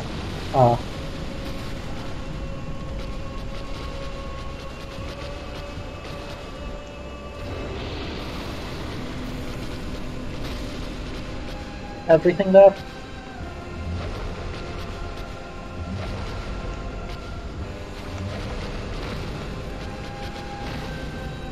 Oh, this is bad. good times.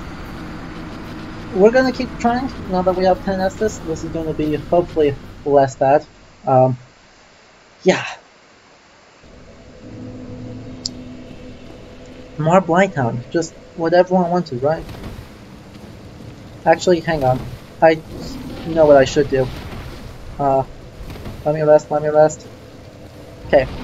We're going to replace the combustion with solar. We're going to grab the catalyst in our hand here. This may make things worse for us in the end, but we're going to try it. Because even tiny bits of ranged chip is going to be better than no ranged chip at all.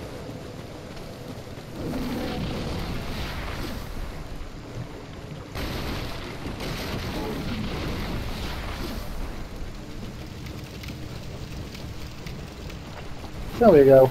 Lots of rolling. Lots of running through here. At this point, does anyone have questions? I see we've got 8 viewers, which is more than we had last stream. So yeah, does anyone have questions about who I am, what this is, or anything about what you're seeing on screen or that I've mentioned so far? Nice. I screwed up. Big time.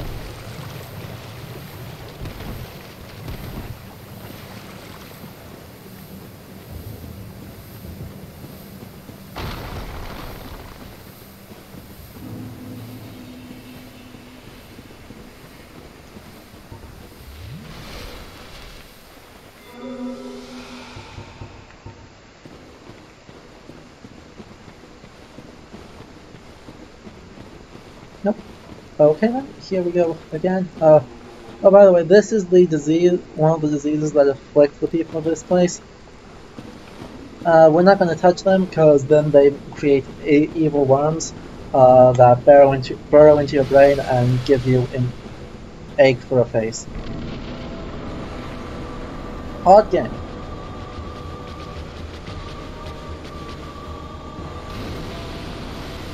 Cool.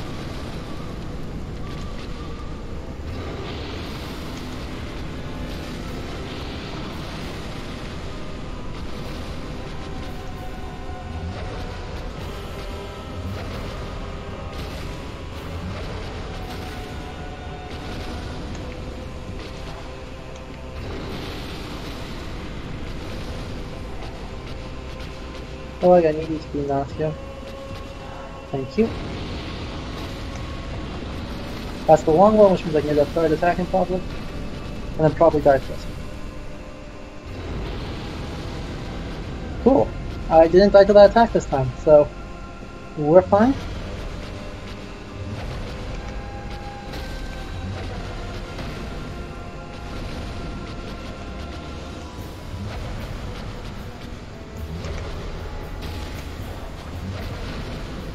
Oh gosh, I'm directly underneath Prologue, this is bad. Right at the very edge of existence.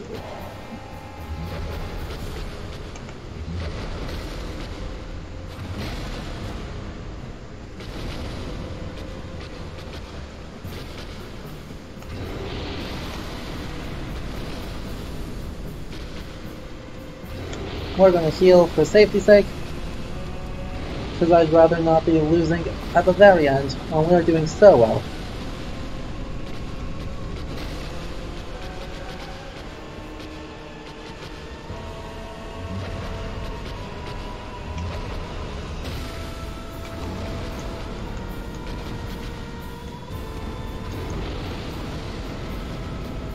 Okay, here we go. I'm trying to focus, trying to not die.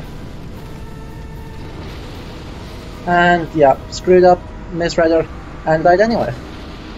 Cool.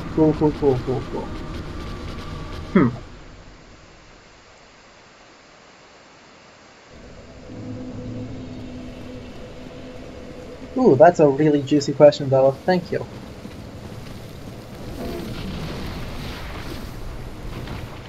I can answer this while trying to do the run back, but in my opinion, these are mostly holdovers from European fantasy. I think so, I'm not nearly as familiar with Japanese design philosophy, Japanese fantasy, but I think this is largely a series of tropes you see reflected very strongly. Really? I aggroed you again?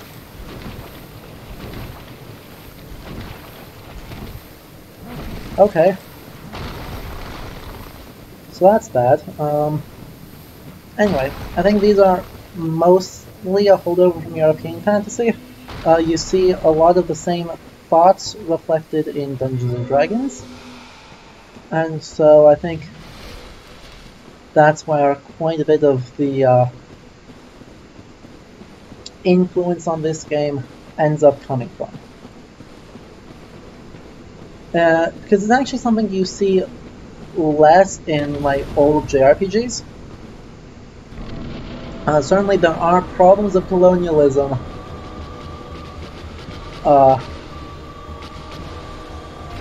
and primitivism in Japanese games as well, including old JRPGs in Final Fantasy, etc.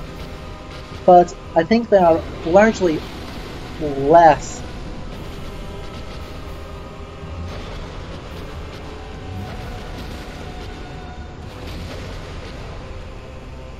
Oh, that was nice of her to not stand around top.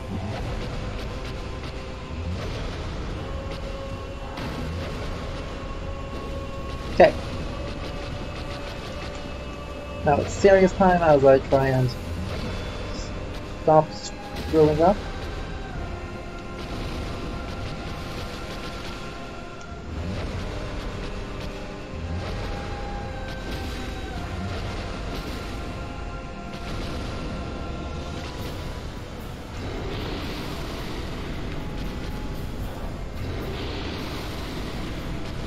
I was too slow there.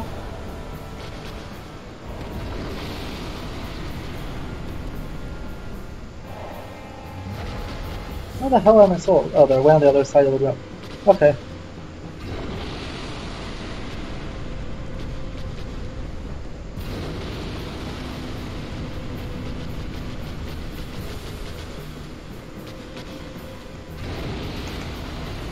Yeah, this is... I think that answers your question, Bella.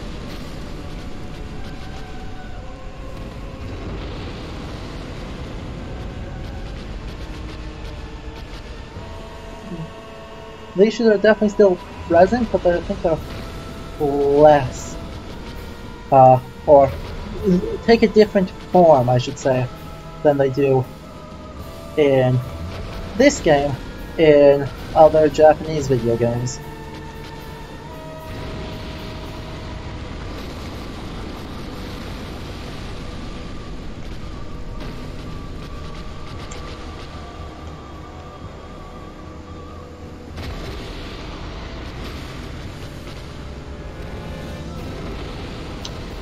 Exactly. Sekiro is a super interesting game to not have a chance to play yet, but there definitely is oh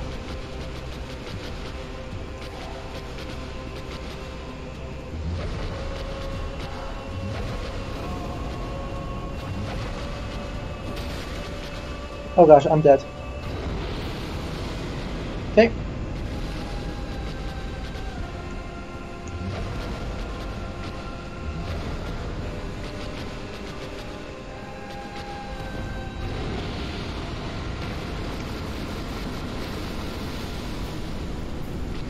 Try and avoid getting clobbered.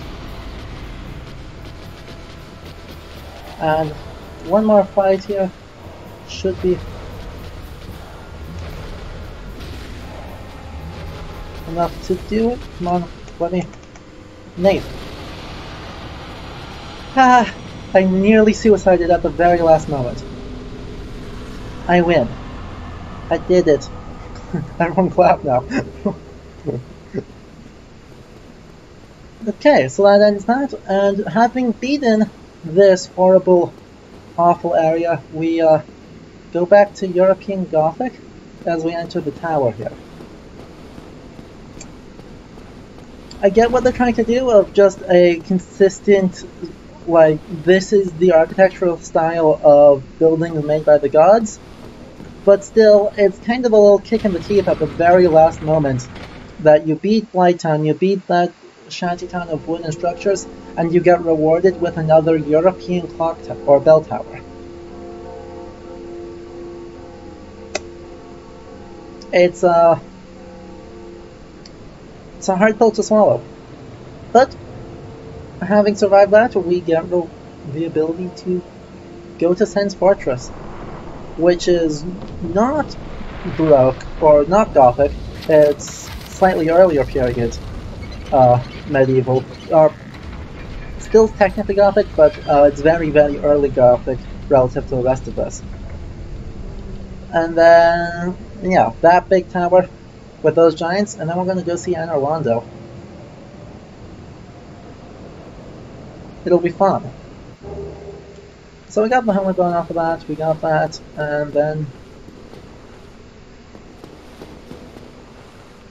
let's get down and take a look, say hi to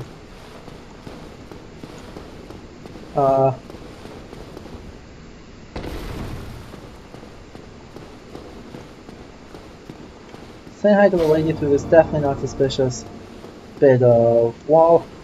And yeah, so there's, you can see her, there's the white lady. That's Quelag's sister, that's why Quelag was being Quelag. Also, one of the Witch of Islith's daughters tried to use her magic to heal people, and so took in the blight of this whole place, and wound up just making herself extremely sick.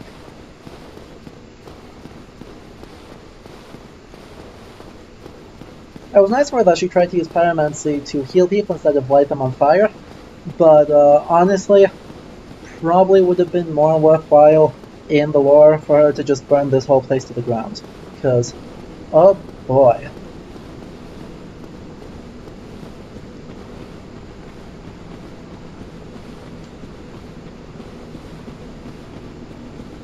Exactly.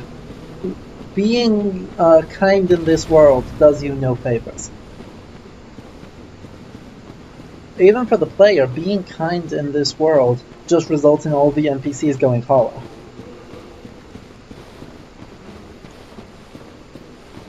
So, do not recommend. The moral is that friends are for losers. Note, this is not actually the moral. Please don't take this as serious advice. Dark Souls is not a good place to get life advice from.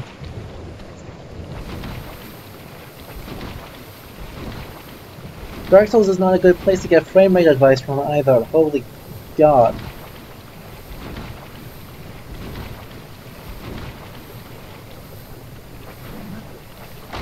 Ow. The fuck, dude?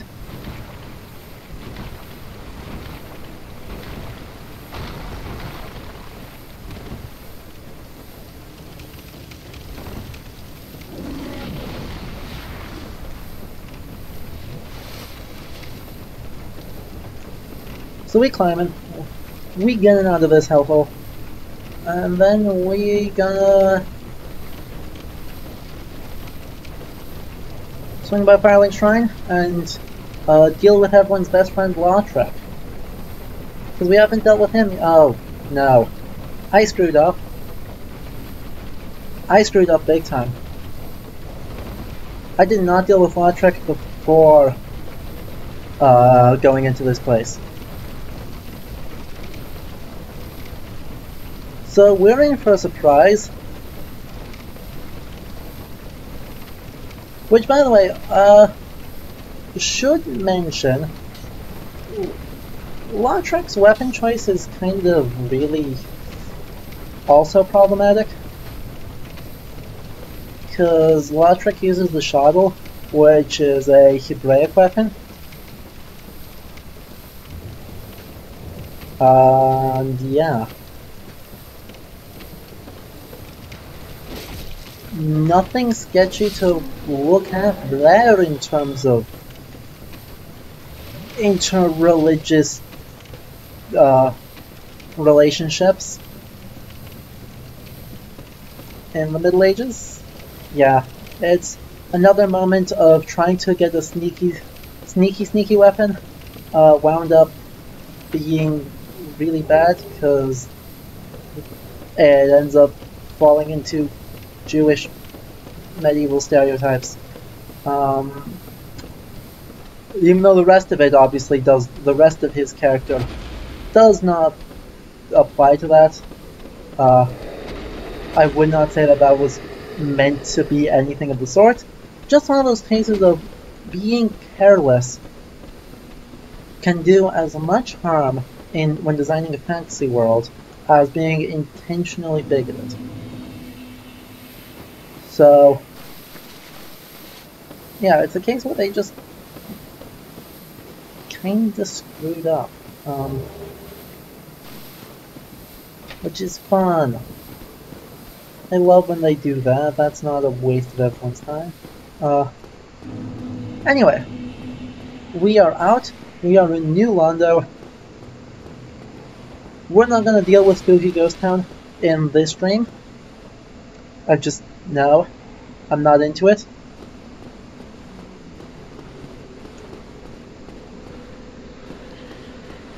We're just gonna go back to Firelink and call it a day. Shoutouts to all the non-aggressive follows that don't waste my time.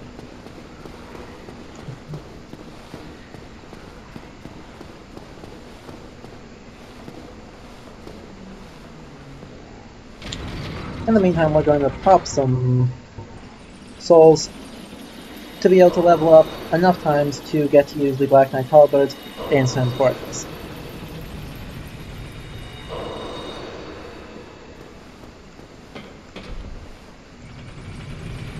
Also, yeah, get into our better armor. I wonder if I can still mid-roll with this.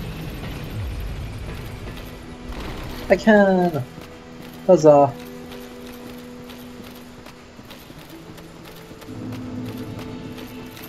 Head armor is overrated. We're going back to Elite Knight set. And yeah, our Firekeeper. Where'd she go? Where'd she go?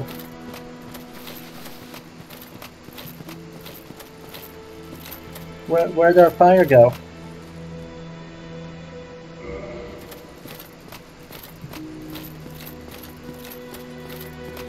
So that's bad. This is why the preferred option is to kick Locktrek off a cliff. Because if you don't, this is what we get. In the meantime, we wave at the mustache snake.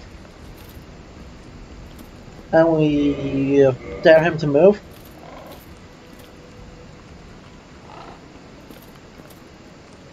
And then we leave because talking to Fant's overrated. Mr. Locktrek did a small case of the murder. Why am I going this way? I should head the other way. Also, since we beat Blighttown, Petrus and his crew has left. There was Rhea and her two companions here, along with Petrus. He's also going to do a small case of the murder. Maybe. Not entirely clear. There has been some debate on that, though Vati video.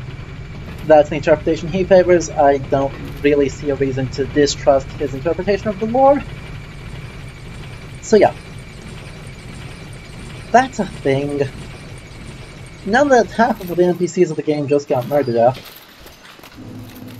we're gonna run over here. And we're gonna go to the Undead Parish bonfire. And we're going to try to pick up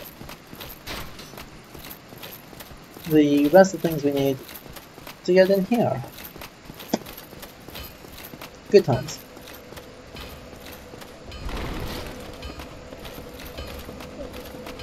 At least Andre is still here. We could buy the Crest of Artorias from him. We're not going to buy the Crest of Artorias from him. So we got 3 levels off of that. That's fine, I guess.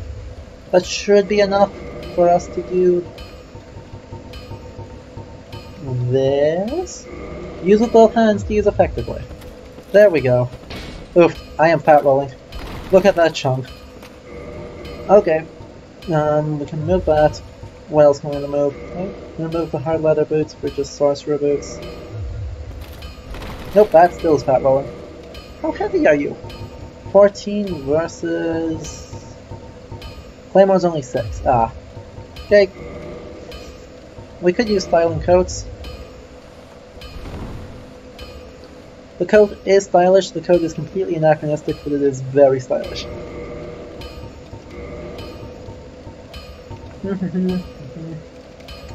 What about if we just use the regular knight armor? Nope, that's fat rolling still. Okay. Well, hard leather it is, despite leather also being anachronistic. Ah. Or we could use the non-anachronistic leather. This type of leather armor that claims it's made out of leather but only has like 3 pieces of actual leather on it and the rest of it is just padded cloth. I think we'll prefer that. This is how we're gonna roll now. At least this game still looks pretty... at least kinda pretty. No hoods, just a standard helm. Nope, the helm's enough to make me mid-roll. Incredible.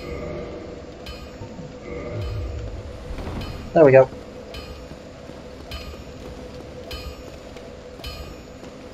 Let's talk to Andre, let's see if he can upgrade. Yeah, thank you message, that was definitely what I meant. Okay, we'll give him the ember we picked up in the depths. That lets us, well... Cool. We have Twinkling Titanite. We can upgrade this to a +2.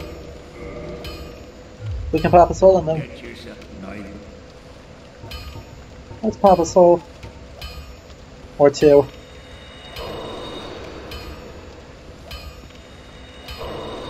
See if that's good enough.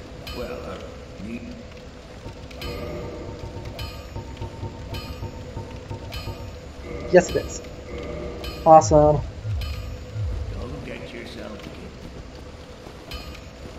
So this is a lot more damage than anything we were putting out up to this point in the game. Just so you know, this is going to be fun. We can remove this. What else can we do? Pop more souls, I think. I think that's the main thing we want to do is pop... Ooh, here we go. Okay, we are going to fix our soul problem for the rest of the game, because I'm not really interested in playing... Nope, that did not work.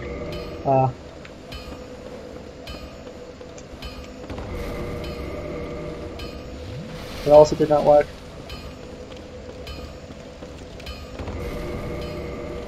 Okay, we keep trying.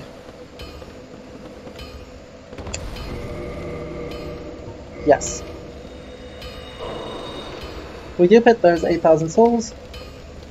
We dupe it again.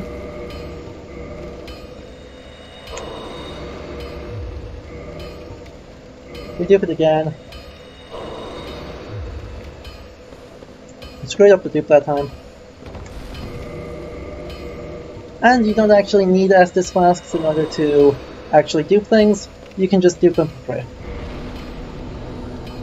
So we do that to get our endurance up, which hopefully lets me actually do things.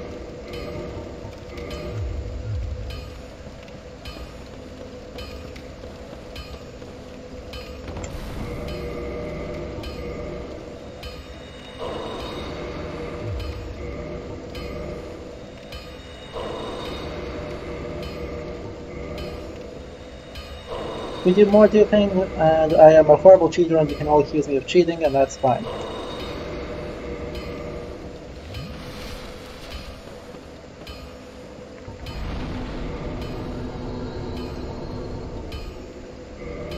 Okay, now that we are a high enough level to actually do things, let's see what our equip load is actually. Okay, 65 total, so... What is a quarter of that? Well, we're not even close to that. Okay. Not even slightly close. The question is that enough to still be mid-rolling? It is! Yay!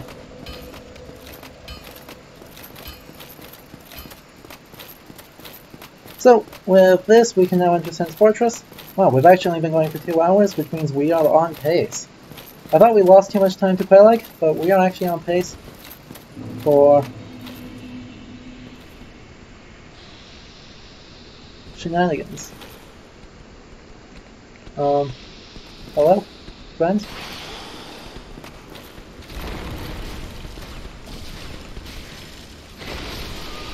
Ha! Well, that's fun.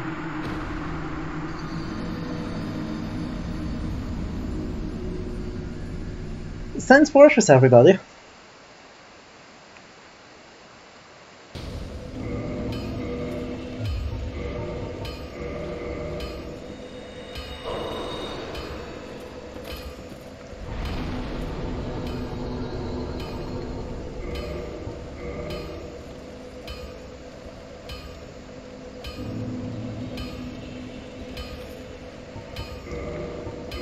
Okay.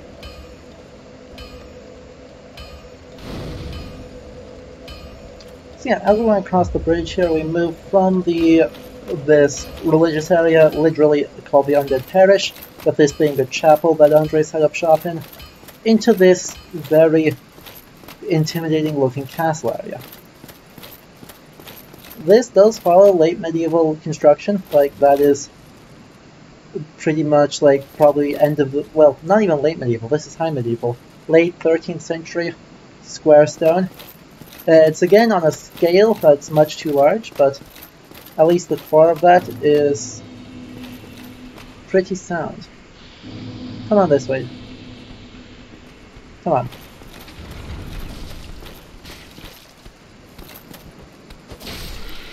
Sen's Fortress is kind of, well, a trap. A room just chock full of traps. Luckily, I one-shot these guys courtesy of the oomph that is the Black Knight Halberd. The big thing I just have to be careful of is to remember to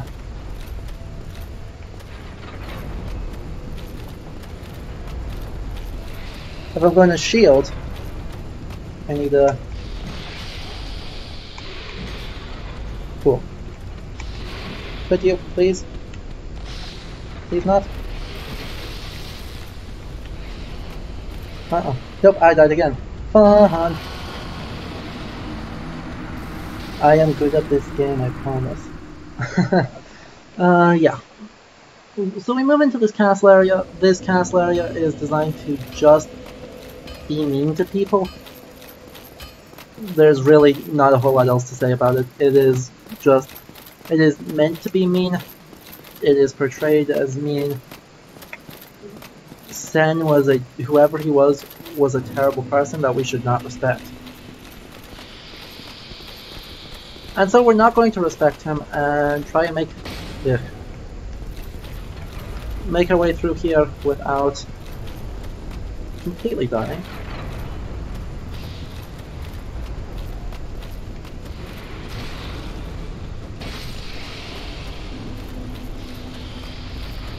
And yay, made it through the first wave. Here we have serpents throwing lightning. Okay, or I can accidentally roll and die again. I do love this game sometimes. Okay. Hope you guys like the sound of me running and not a whole lot of me doing anything else. In the meantime, I will try and think of something intelligent to say about this game. The enemies here are all snake-human hybrids, though they aren't actually counted as demons, unlike the cow-human hybrid in the Taurus demon and the goat-human hybrid in the Capra demon. They are apparently understood to be something completely different.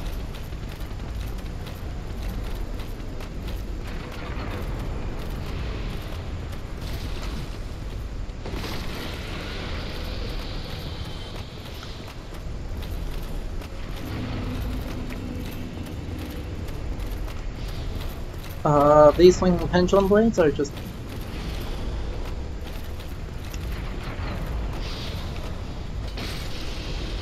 mean. As is this death blade. We get large titanite shards, we don't really need those, we care about twinkling and not large. There's a sleepy boy there.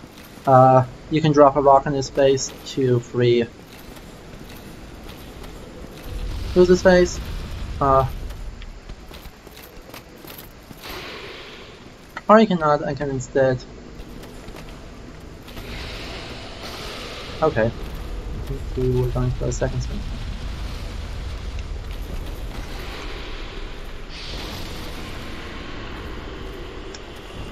Instead we can do that. There's a boulder that runs past, and then I want to actually run down to go say hi to... wait, what? Let me up, okay. Way over there, we're going to meet our favorite friend. He's pretty good.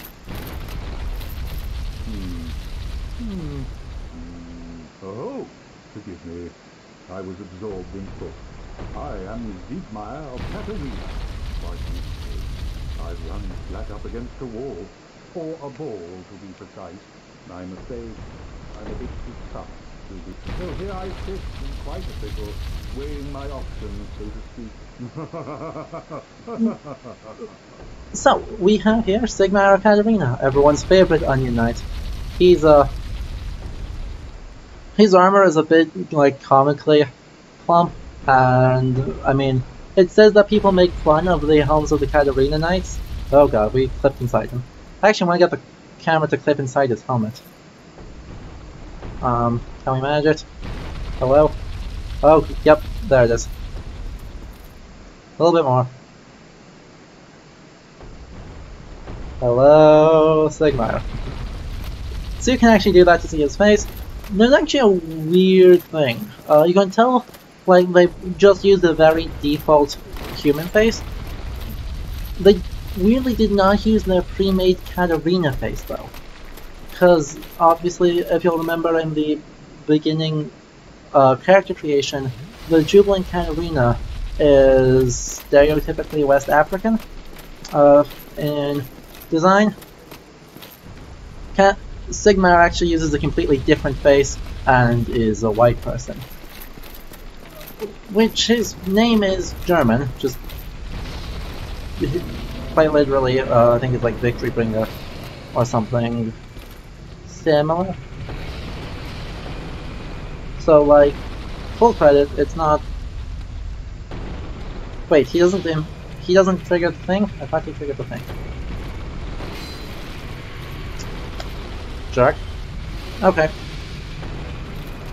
What are you doing?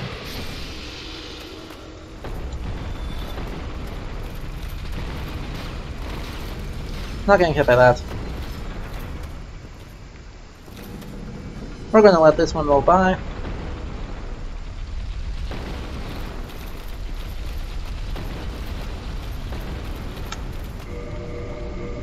And then we actually quit out here.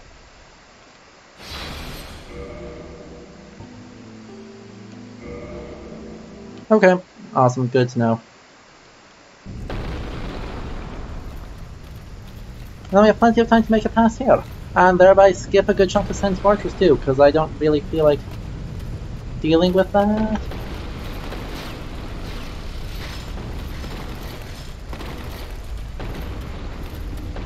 So yeah, we bring out the speedrunning strats. Alright, thank you, Leander. So I stand corrected. It does not, per se, mean anything as a name. It's just a German, very definitely Germanic name, and that's really all that matters. His daughter is Sieglinde, which is a name that I believe comes to us out of the Nibelungenlied, as the German translation of what's her name? Signy, from the old Norse corpus. So now we're on the surface of Sen's Fortress. having survived the hellhole that is the traps inside, we get to see the gigantic firebombs that make up the outside. Good times all around.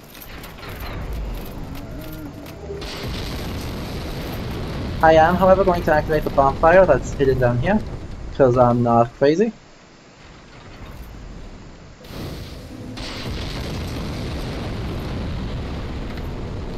So, yeah, we do that, we drop back down, and then we can run back up through here. We're actually going to take the side route, we're not going to go straight up to the boss. And I will have to ban their top later, because that is a bot, no one click on that link. I'm proud that we already got bots. Don't know how we managed that, but we did, so, like, full credit to congratulations team, we did it.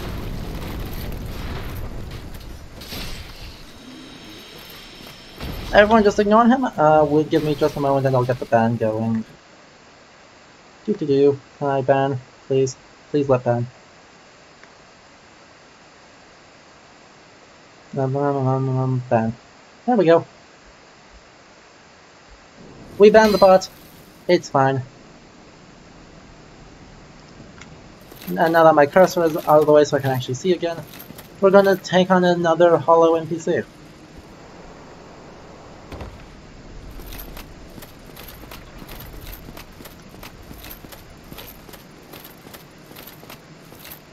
Hello.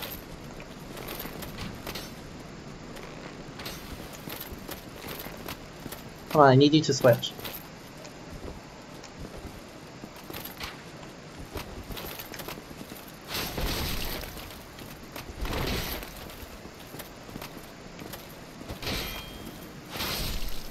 There we go. He is really easy with heavy weapons, as it turns out. But I did that specifically for that weapon. Rickard is a prince of, I believe, Astora. But killing him has the also helpful effect of giving us a new weapon, and that's really all we care about. So here we go, let's take a look at that weapon. Even though we're not going to use it, still is fun, because it's shiny. And yeah, he is a... This is basically like a decorative court rapier from like the 17th century, but he was otherwise using the same armor I am, the Elite Knight armor. So, very much late medieval, using an early modern weapon in a late medieval armor set. It's a nice little indication of just some of the ways this game mixes its time periods together in making it fun to see everything.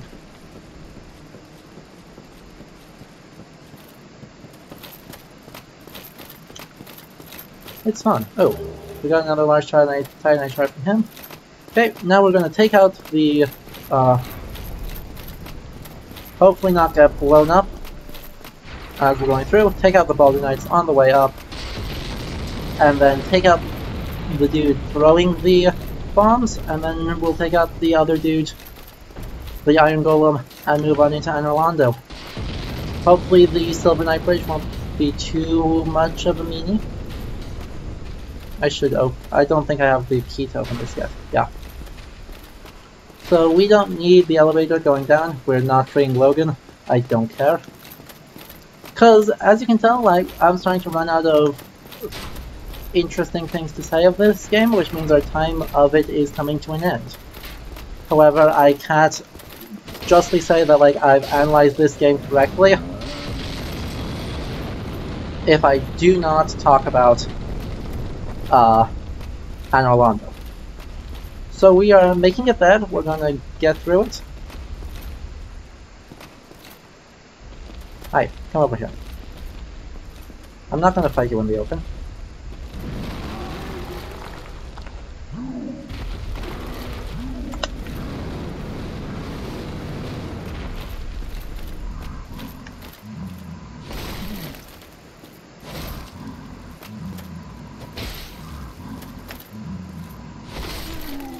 Look at how good this weapon is.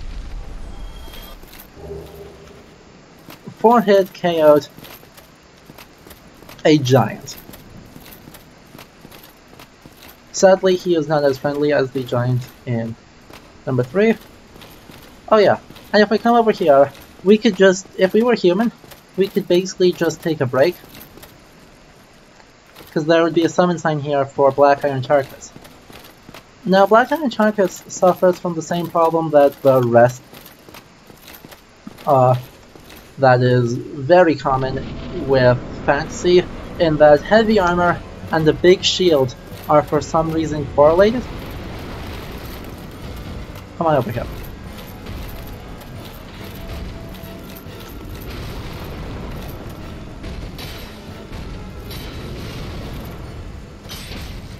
Really? That wasn't enough?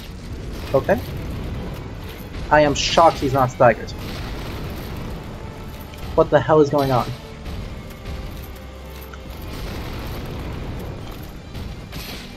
Did they disable this quick kill?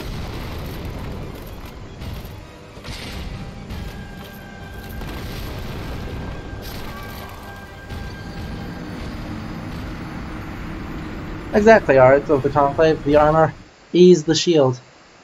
And so...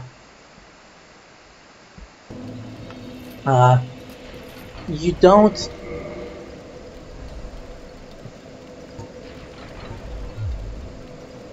I know, this weapon is so good. The armor is the shield, and so you don't need both hugely heavy armor and a hugely heavy tower shield at the same time.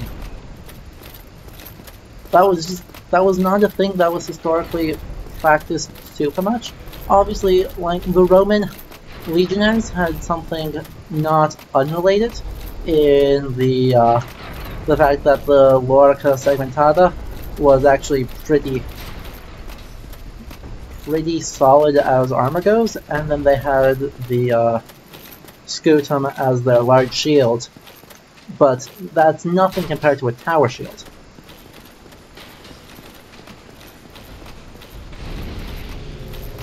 Cool, someone in the world. So, that's fun. Clearly, the online features of this game are still working, so it's deeply annoying that they are not... No. That they are not in this one case of getting online play. Hello? Yes, please. The other thing. We run.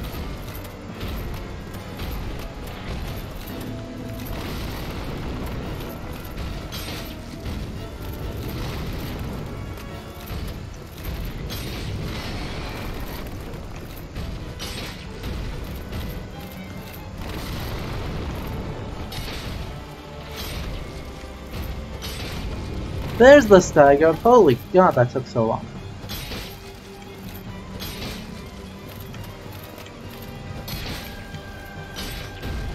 And he falls over and dies. Easy game.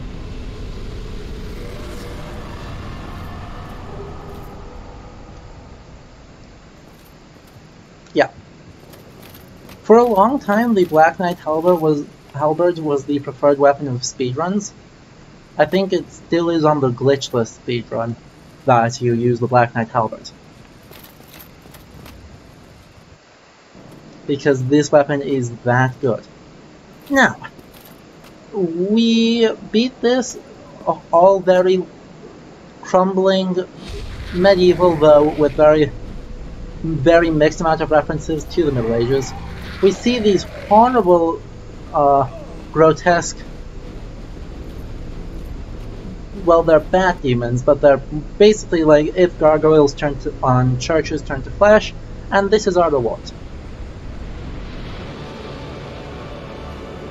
Anor Londo. Anor Londo is, well, has all the same scale issues that you would expect from this game, in that, my god, there's so much. This is not a thing built for people in any sense of the word. Like, I mean, this is pointless. I can't. What is the point of having a crenellated roof if you have none, cannot look over it. But yeah, it is so much brighter. This is the only place with like this bright yellow sunlight. And you can see already like some of the things I criticized the parish for. You have a lot of these decorative motifs. Something like this is basically floral designs like you would see in an illuminated manuscript or on the side of the church. That's all perfectly reasonable. It looks amazing. It's perfectly reasonable to have this kind of design. In fact, stave churches in Norway have a very similar running, complicated patterning here. Really, churches in general have all of this decoration. This is far more right. It would have been painted in the Middle Ages, most likely, especially if it's made on stone here. We've got a fleur-de-lis, which gives away as French, by the way. Spoilers. That symbol right there that you can't see because of the UI. Come on, cooperate with me, camera. Regardless, that there is a French royal symbol. This is late medieval French in largely design. Very high Gothic on an enormous scale, but you can see already there are all the flying buttresses along the rows of the buildings there, and the bridge there, and up there, and this is late medieval verging on fantasy medieval like Neuschwanstein or some of those castles. Just on an absolutely enormous scale. And you're right, if this was gilded or even just painted to be a little more white, it would be absolutely blinding. Here's another case where our understanding of the Middle Ages as this period of just plain stone gets in our way, because this should be painted. Absolutely should be. And if it was gilded, gold leaf here, we would not be able to see because of how bright it would be. It would be excellent. I would love it. Do we want to take a look at these guys? Let's take a look at this guy from around the corner. This guy here looks like he's got pretty stock fancy medieval stuff. Again, big shield, too much armor. Yeah, let's make it even less visible. It'll be fine. And also, don't worry, I intend to. Spoilers. If you've not seen this game, spoilers as to what we'll do to fix the brightness. But yeah, that's all pretty, like, this looks a lot like segmented armor. And a type that doesn't make a whole lot necessarily. It looks fine. It's not a type that is historically attested, but it looks fine.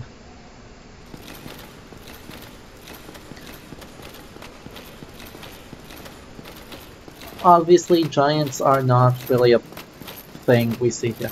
Oh, yeah, you know what's coming. We just gotta deal with the small detail of Ornstein and Smo first. Yeah, that'll be fun.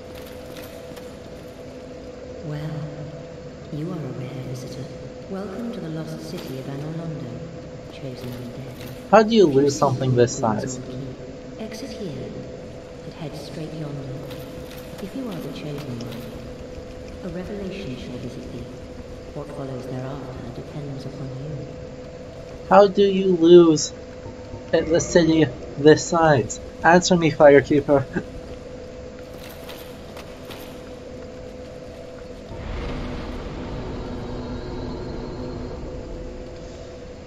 I think we keep leveling strength and keep leveling endurance, and that's all we're gonna really worry about in this. If I could get my strength up to, what is it, 32, so I could use this one-handed, I would be happy. So let's do some more duping. We have Twilight Soul. Actually, Iron Golem Soul is better for this, so we're gonna swap it out for the Iron Golem Soul, I think.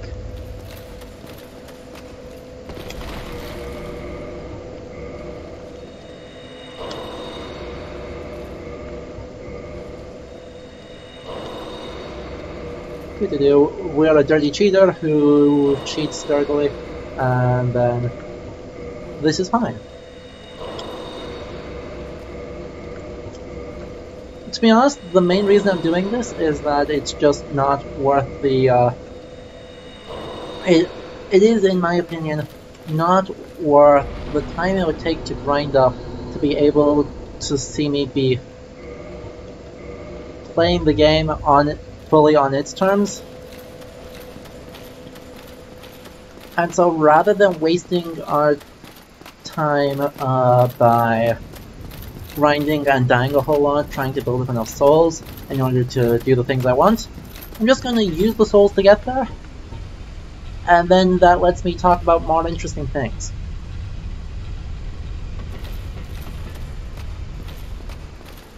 Like how much better the rest of this is. Having the decorated marble floors like this is definitely a legit thing in the Middle Ages. Like, there are... Even Dover Castle, I think, has a room that's like entirely made of... No, it's not Dover, it's Cardiff Castle. Has a room that's entirely made out of marble. Most of that is post-medieval, but even in the old time there was...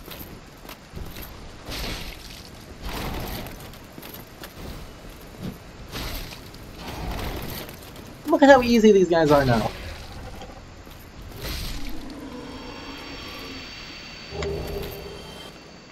Hey look, he gave me a helmet. So helpful. So kind. But yeah, we are... I do not worry about duping souls, because we're not here to fully... to watch me just be bad at the game while trying to think of things to say. I can do a lot more by just getting to where I need to be so I can breeze through the game and then do the actual analysis that I'm trying to do. That being said, we're about to enter the cathedral and walk along the banisters. Here we've got flying buttresses, they're just good.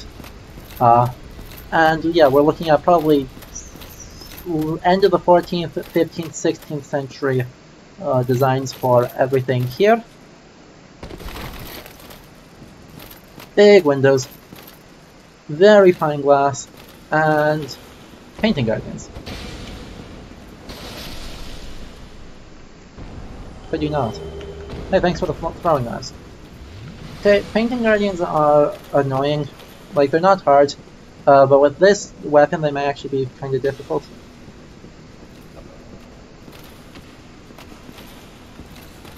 I am hopeful to not die.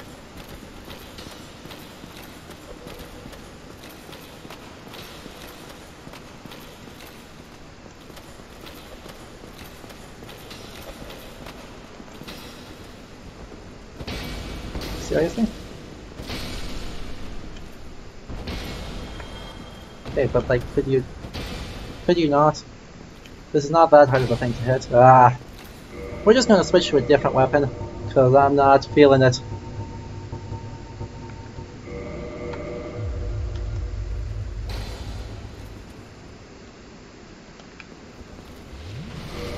I'm not feeling it to fight with a weapon that moves me around.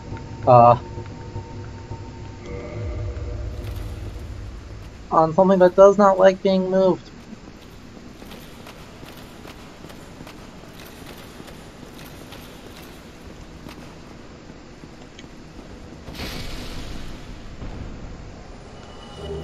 So many throwing knives. And I'm going to take the coward's way out, and I am not.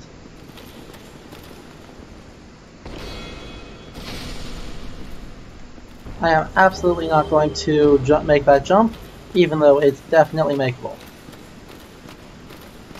Not into that. We're just gonna drop normally. We made it through the rafters fine.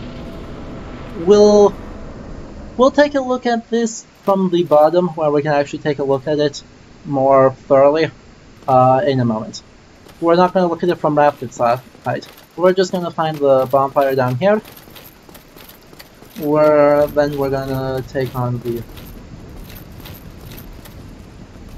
rest of it. I believe this goes... Yep, this goes down.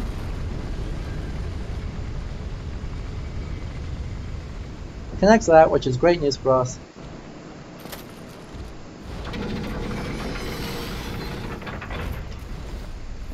And this nerd decided he wanted to fight us, so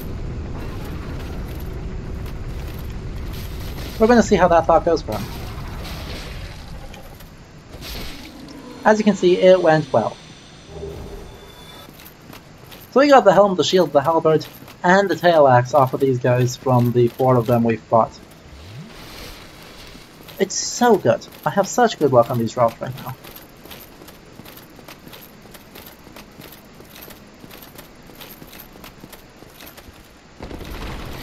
But yeah, so here we find a secret shrine. There's Gwyn. Oh yeah, something interesting here. Gwyn's lightning spear is a miracle.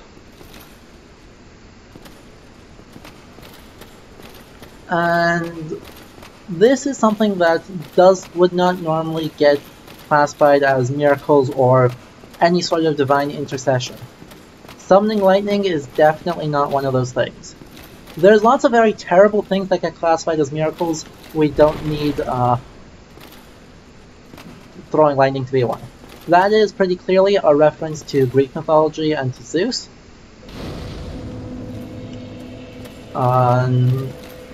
You know, we can actually level endurance again.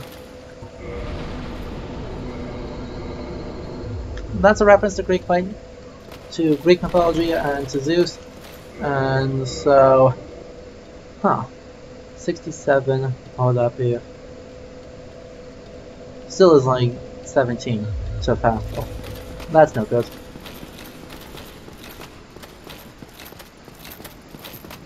Yeah, so a case of blending mythologies and trying to make their pantheon feel like an appropriate fantasy pantheon. Their main deity throws Zeus and has a beard, like throws lightning and has a beard like Zeus. The fantasy Middle Ages are not necessarily all that creative, but yeah, I wanted to go in here and take a look at this.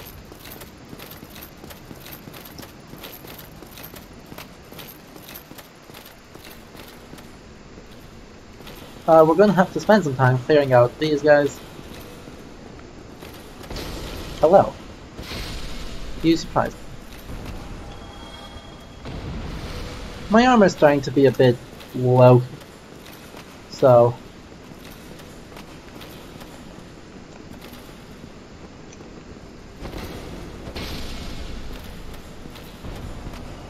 hopefully I can take care of that a little bit sooner. Rolled right into it. Well done.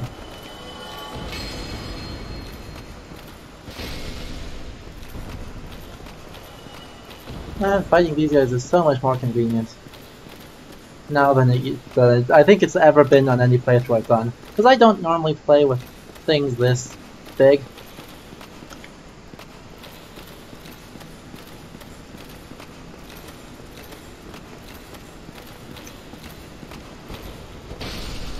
And so I am absolutely able to just dunk on it. Spin to win? Nope. No spin to win here. Hello?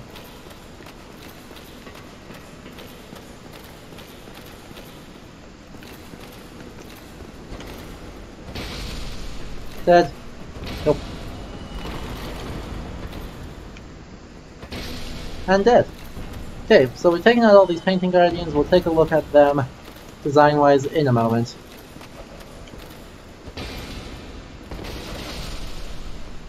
Though, I expect that talking about them, well,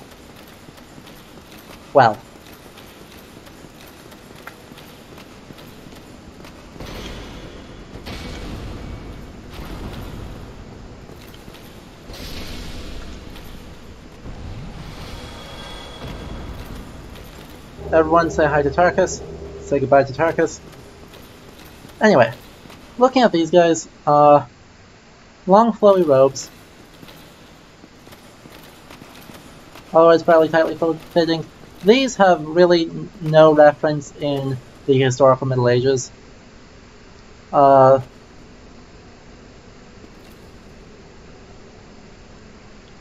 Really, there's just nothing here that is historical. Even their swords, unfortunately I did not get the drop of the Painting Guardian swords, but like the closest thing there is vague reference to Islamic robes, North African style. You can see that in their ultra pointy shoes, generally wearing very light clothing, somewhat wearing in a way that has a long flowing thing like a kaftan.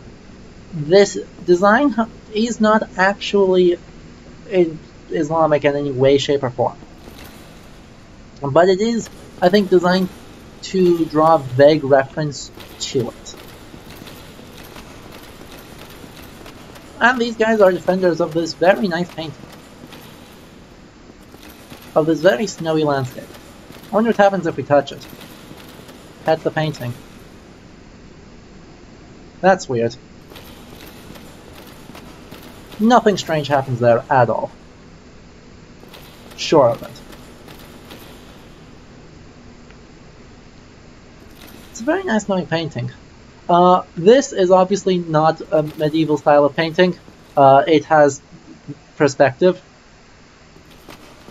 So this is, of course, trying to look like concept art. I think you think it is concept art for the level that you enter through that painting. Huh. I didn't realize that was so high up. We're going to have to go back up there to take a look at it. In the meantime, like, this whole cathedral is just too big.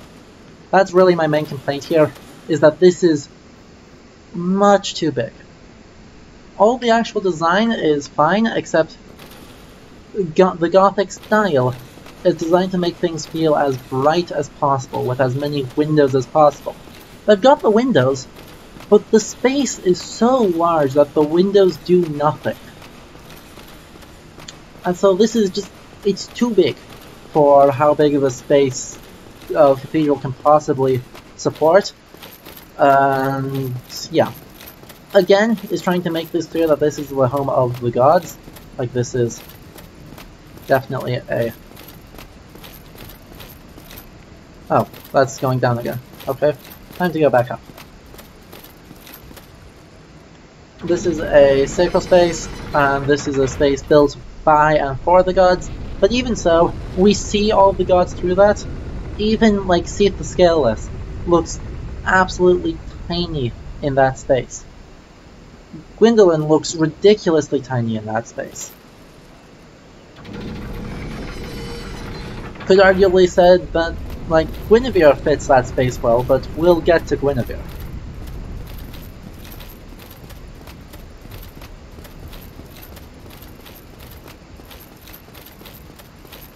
So, anyway. Hello? Could you not? I have a knife in my face? That seems uncomfortable.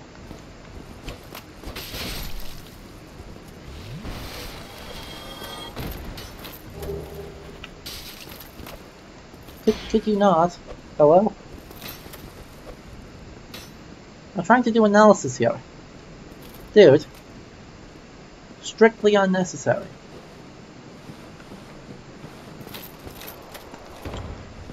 Okay? Strictly unnecessary.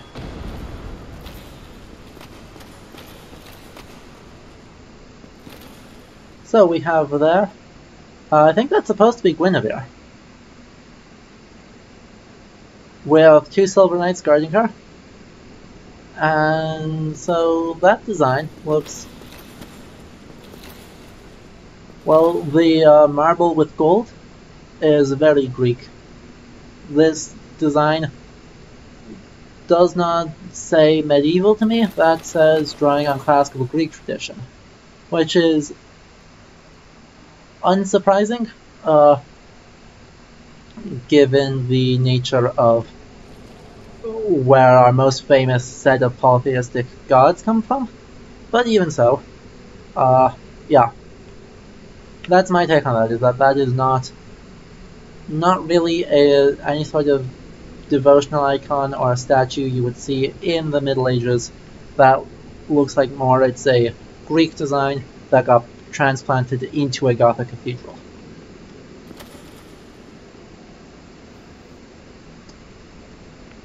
Yeah, this place is still too big.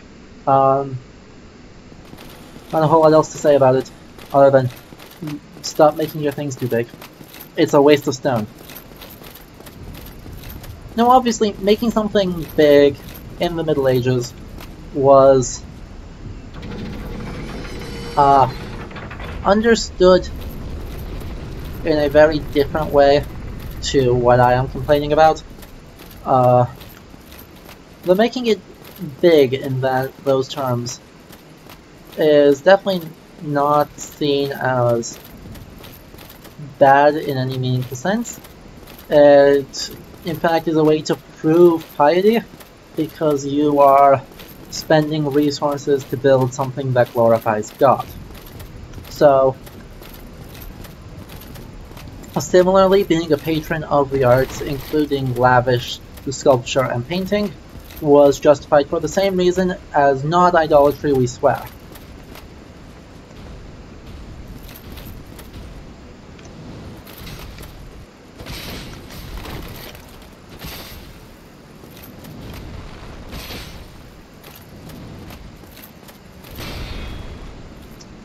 Yay. Got him. Unfortunately, I'd like to kill one of these knights and take a look at his stuff in more detail, though I am definitely not an armor scholar. But as you can see, they are annoying, so I won't worry about that too much.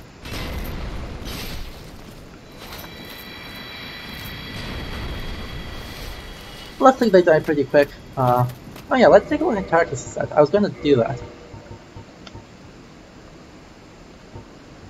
Black Iron Tarkus. Utterly unwieldy. We fat rolling again? We're not going to keep this on.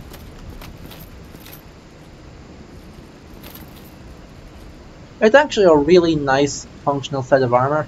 Like, there are some pretty ridiculous designs. I don't have any major complaints about this one. Again, armor is not my specialty, so others may have complaints, but the core of this being just a breastplate plus pauldrons plus a big neck guard like that, actually does look to me like not fully accurate tournament armor, but definitely like styled on extant tournament armor in a way that does have historical reference. So, huzzah! They did a thing. Let's get back to this armor.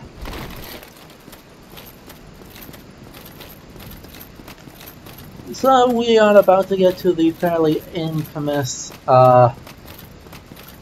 bridge section. I'm gonna take these guys out because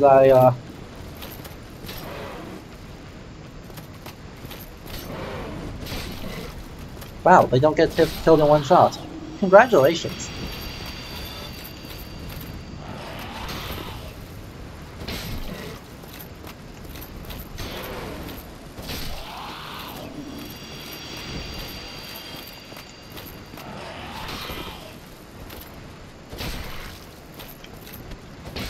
Nope.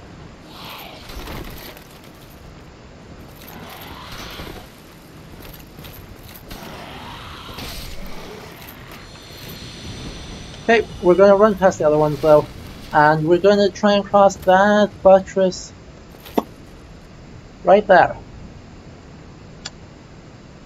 You can see standing up in the corner. No, where is he? Okay, so you can't actually see yet. We're going to run a lot, and hopefully this goes okay. I don't want to have to do this too many times. If I can get through this, then I have a way to deal with those arrows. Once I make it through here, after this next shot, we going. And we need to go fast, because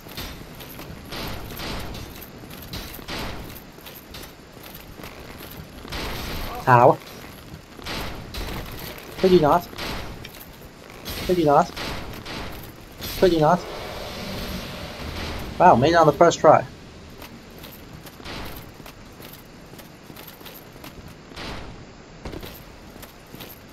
We made it! We made it through the infamous bridge. The Silver Knights there are just horrible. So as a reward, say hello to our friend. Oh, there you are. You've been quiet these days. Anytime you see my brilliantly shining signature, you left me quite an impression. Aww. Solar likes us. Eminent, gorgeous view. Yes, thank you, some message. You really are fond of chatting with me, aren't you? If I didn't know better, I'd think you had feelings for me. Oh no, dear me, pretend you didn't hear that.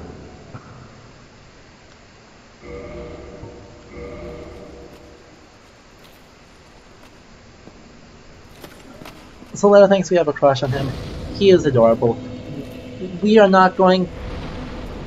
Unfortunately, we have no way to let him survive, except to not finish his questline. So we're gonna not finish his questline. In the meantime, Silver Knights. Lots and lots of Silver Knights. Easy game. Get wrecked.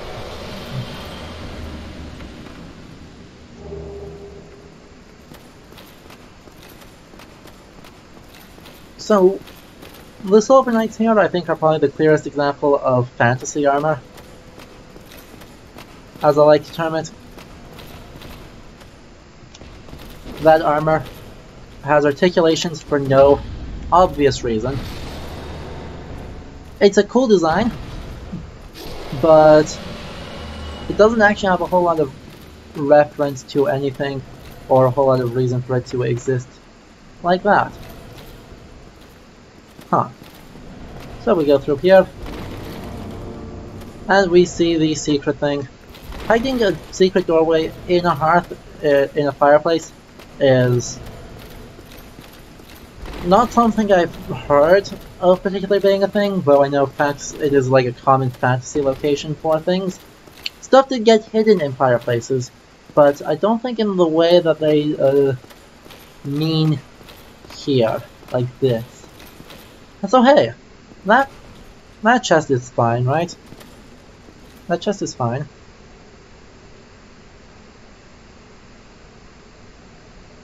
It's definitely not moving, we promise. We promise. Okay, be that way. Seriously? Aiming this attack is hard.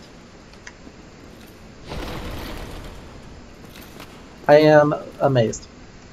I am so good at this game. There we go.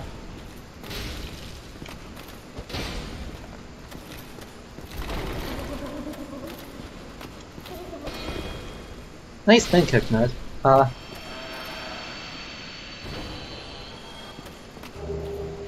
Ta-da! So that was a mimic. We're gonna see more mimics around here. We're picking up, though, the biggest set of armor in the game. The Havel set. It is another case of being ridiculous fantasy gear. Like, there is no sane reason for this armor to exist. Just, let's go up into the sunlight and be sad about this armor together.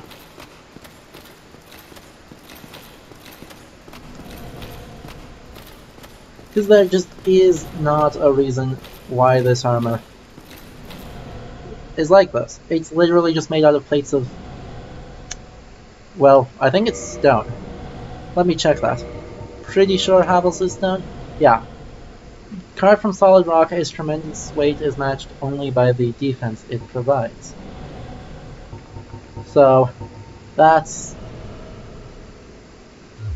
okay, we'll put on the full outfit, but I'm not keeping it. And I did not fight Havel in the Watchtower. because I wasn't... Yeah, I know. I think I can pretty much use the Dragon Tooth with 2 hands, though.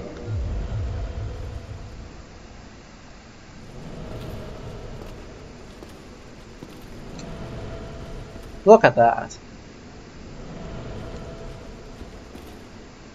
Utterly useless.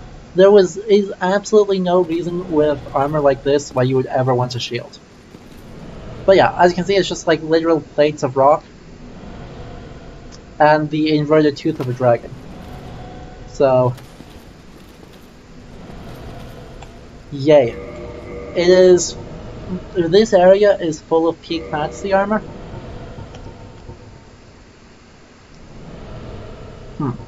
I wonder. Boulder armor may actually be better than the... I want to check. Boulder armor versus Elite Knight. So 39 versus 37. Oh yeah, literally everyone will walk around you because you don't win a war by being the last person standing.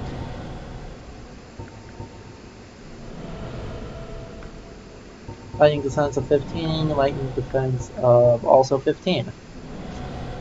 Cool. So there's actually not much of a difference between these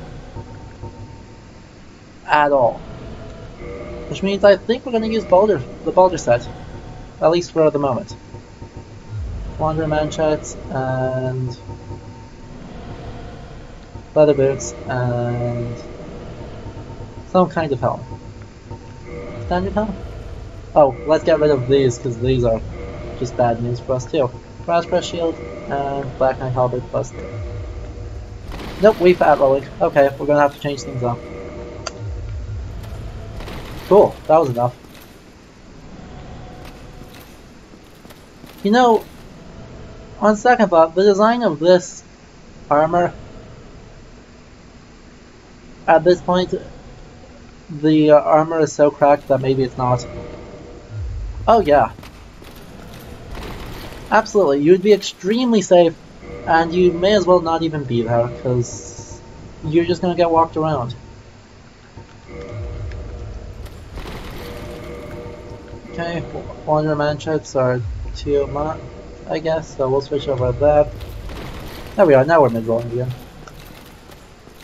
Let's see, this one I believe doesn't open? Yeah. Yeah, because what are you going to do against it? It's not like... Now, it is pro strats if you're dueling someone. It is absolutely pro strats in those circumstances. It would also be illegal, but it would be pro. So we're gonna go here and take a look at this and go, cool. Cool, cool. And there's a lot of funny noises coming from in here. We're not going to deal with that. I don't need demon Titanite from it. Huh.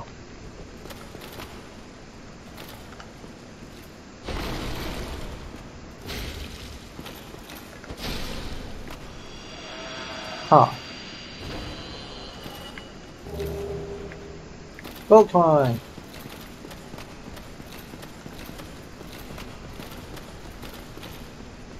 Huh.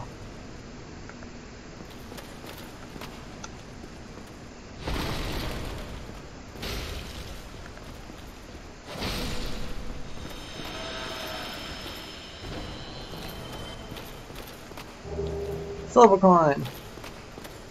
Those coins can be fed to Flampt for souls.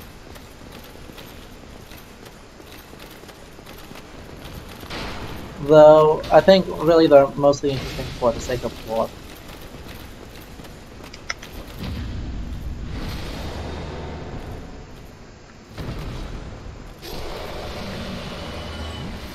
But, okay. So, stream's been live for 3 hours. How are we doing? Does not open from this side? Okay. This one then. Okay, yes, I wanted to get at least to this room. Because this is, in many ways, the most accurate room to the 16th century that we have in this entire game. This is not medieval, but this is the right amount of color, the right size and style of bed, the right amount of decorations on the walls, the right type of decorations on the walls, and generally this is a beautiful room from the, like, I don't know, 1530. So congratulations, they got a room that really is just spot on.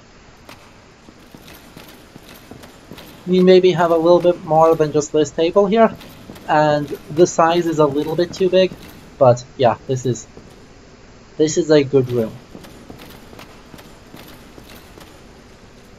We don't need to talk about the rest of the rooms, do we? Okay, we'll deal with the rest of this. Hi, nice sword you got there.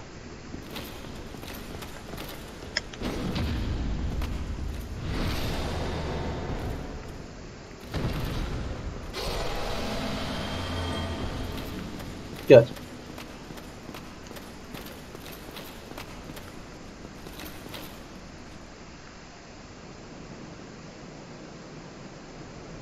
Amazing.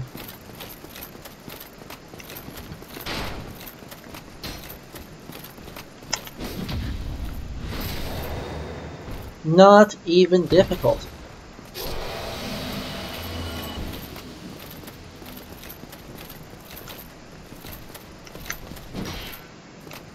Okay.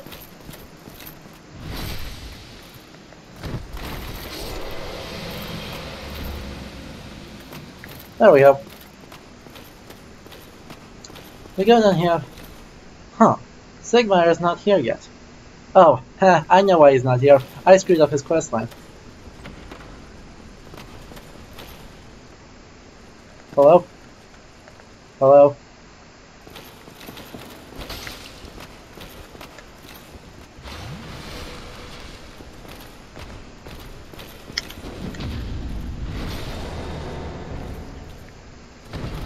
So we're going to talk about the other good room, and then we'll get on with the rest of it. Hello? I suppose I have throwing knives on here. Nope. Unlucky. Whatever, we'll swap them in, because getting throwing knives is definitely smarter than trying to,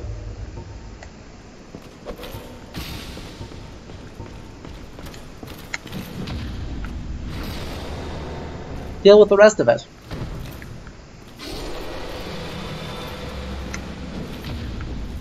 This is another good room.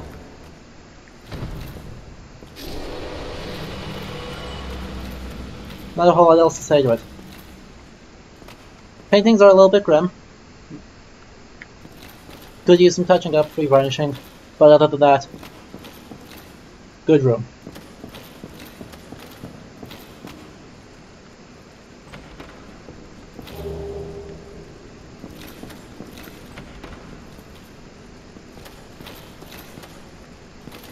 Cool. Shortcut out of 10.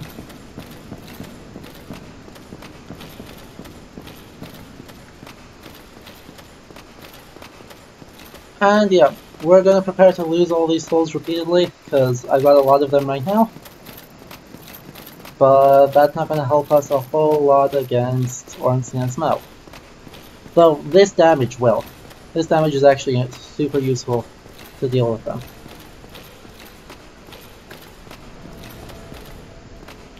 Okay, we have here a path down to shortcuts.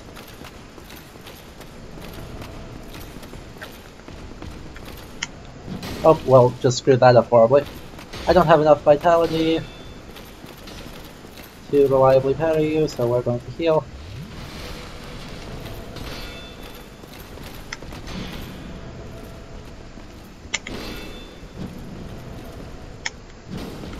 Got him. Can't see shit, but we got him. Okay. Cool, and we got the Silver Knight shield. I do like the design of the Silver Knight shield. It's a bit ridiculous, but it's also fun. Wow. I have not seen that happen in this game. That's a Demon Souls hitbox. So what happened there is, he hit me, and I parried him, and it registered both. I've not seen that happen. But we got new armor. Let's go look up the new armor. Home. And Silver Knight armor. And who cares about the rest of it, really? These are the important bits. It is gloriously fantastic. I mean, it looks perfectly sensible in place here with the rows with dragon heads along the wall. There is nowhere on Earth that this would be reasonable armor outside of that. The wings on the helmets is very much Minas Tirith Citadel Guard, but not how wings were put on helmet. I guess the Hussars, the winged Hussars, would have something vaguely like this, but even then, those are very frail and decorative and not made out of silver. This kind of design with these big rows of just random ridges, it looks like it's a kind of articulation so you can bend over, but it's not a very sensible kind of articulation because your back isn't where you're bending anyway. This doesn't make your hips more flexible, it just adds more rivets to your armor. So yeah, super cool design, not historical in any way, shape, or form. You will notice though, our vitality is kinda low. I'm not about that life. We're gonna go level up a couple more times.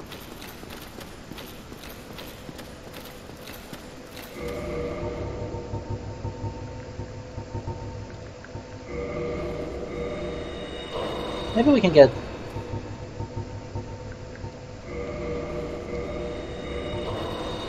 Yes, thank you. Marisol, Proud Knight, and hopefully we can get 2 vitality levels off of this.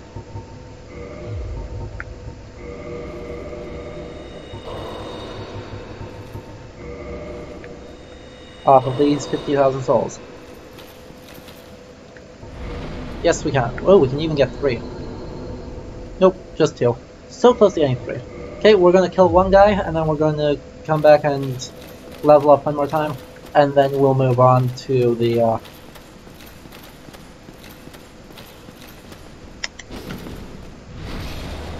last thing we're gonna do today before I run out of steam. Notice, this room is not as good, not nearly enough decoration. These wall patternings are nice, they could have had something painted inside the walls here. But this looks like floor bordering on a manuscript. So, very much feels late medieval, but it's a good texture, but it is not particularly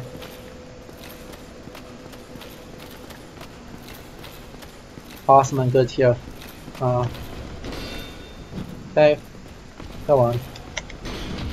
Again with this double register. That's annoying. Crap. I need to pop a humanity here, actually. Because we are going to try and... Oh yeah, let's read these. Old Namek Life, God of Medicine and Alcohol, Night King Rendell, and Allfather Lloyd. So a bunch of gods that we don't really know about, or emperors that we don't really know about, are referenced here in the coins to give them weight. Depictions of emperors and kings, of course, is kind of the way to legitimize your currency.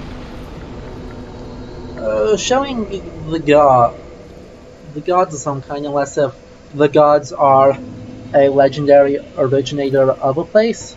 Like if for example, Allfather Lloyd was believed to be the, what? Hello?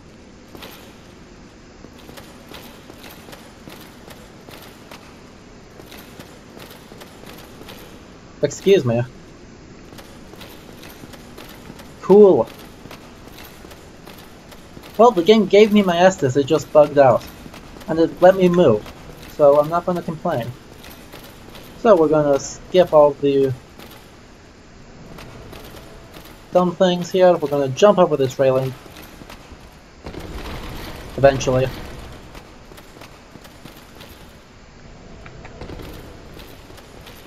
Ta-da! And we're in here. We're not gonna deal with the rest of this. Well, we should talk about this space, though. Again, it's another cathedral. The designers of this game seem to be of the opinion that there is no medieval space that is not a cathedral. Because this is just not...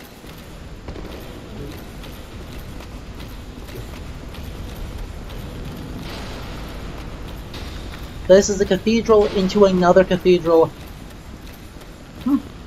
It's definitely... Oh, there's a summon sign. That is definitely not the intended route. You're supposed to... The route I took, no, it's just a very easily exploitable shortcut. And so yeah, we enter a cathedral to go against Ornstein and Smough.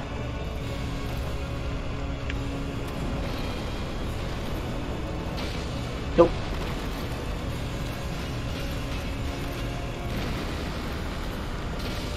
Cool. At least this fight won't take long because of how much... Oh. Crap, I can't see. Smough.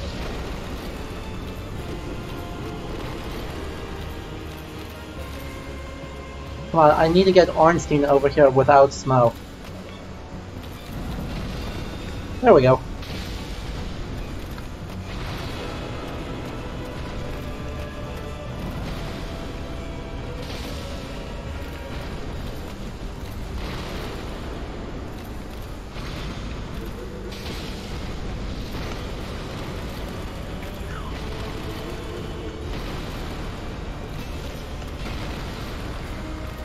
So this is actually going really well.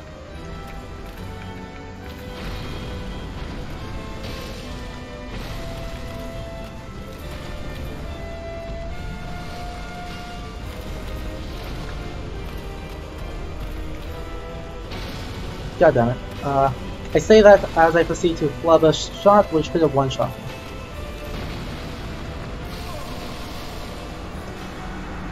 Like that. Yeah, well, that was fun. We are close. I'll just gonna let you guys know, as soon as I beat Ornstein and Smough, that will be the end of the stream. We're gonna go up, we're gonna talk to Guinevere, and then we're gonna call it a day. Definitely gonna talk to Guinevere.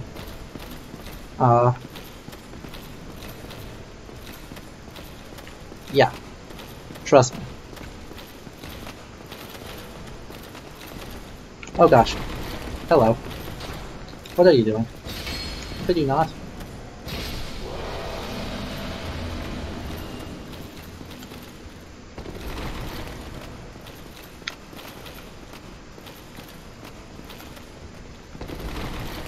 Oh, glad I missed that jump. Made it this time. Yeah, I don't think that was a developer intended thing, but they also had to have known it existed because that railing is so low. So it's at least not something they thought was worth patching out.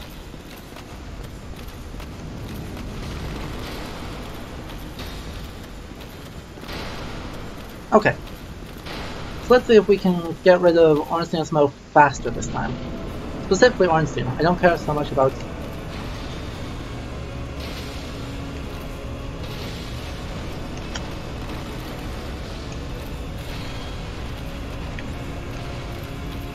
I don't really want to fight Super Ornstein.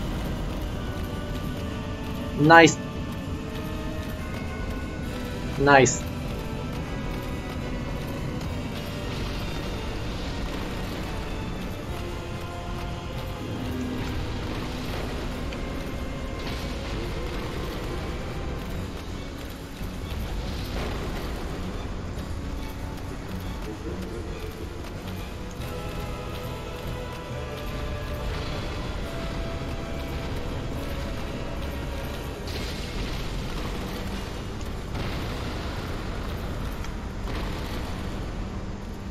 Okay, the fact that that worked is kinda dope here.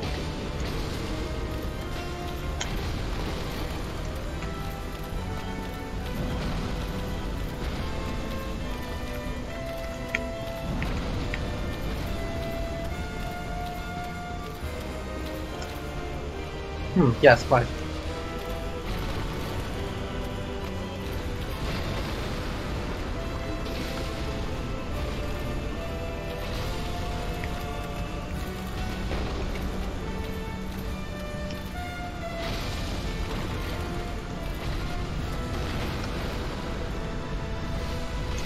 Ow.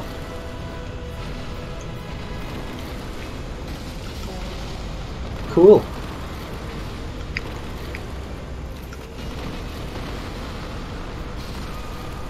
Cool. Hi, I see we're up to 9 viewers, so welcome. I hope you like seeing me die to Ornstein and Snow a lot.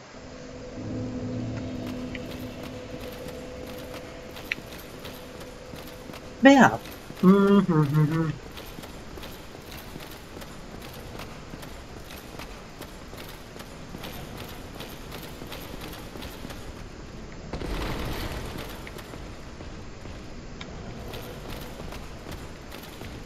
There you are.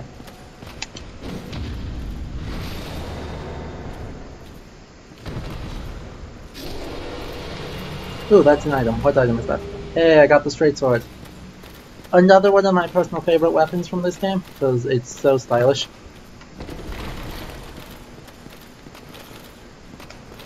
Nope. Come on. Well, crap. At least this one doesn't punish you too bad, unlike Blighttown. Speaking of which, can you guys feel how different this area seems to Blighttown?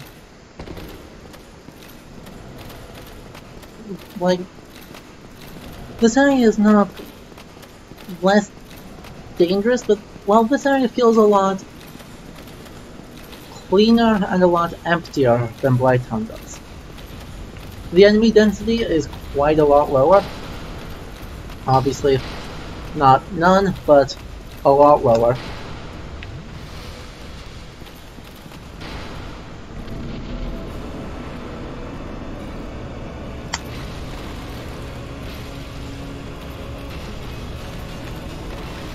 Thank you.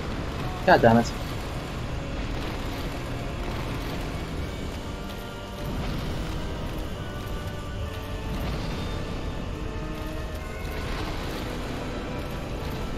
We hide, we heal, we back in it.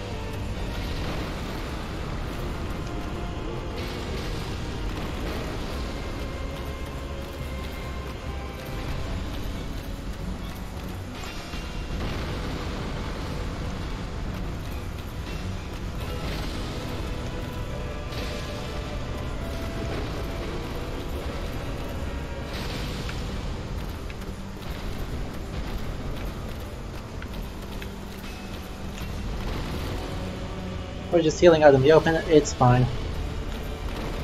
That was dumb, I rolled one directional rolling, did shenanigans. Cool. I swear I'm getting worse at this each time I play. But we're gonna keep grinding until we get it, because we only have to beat them once. Can you expand on that, Baron? Obviously, I definitely understand, like, is it that this place is too sterile? Something I would absolutely understand feeling like, because it absolutely is too sterile. In the Middle Ages, like, this whole complex would be decorated in the same way as those two bedrooms were. Like, those two good rooms are actually the whole place would be like that. That's a good description.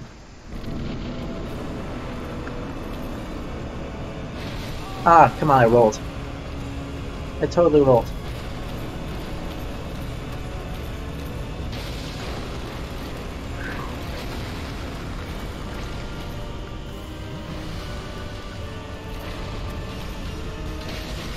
Oofed.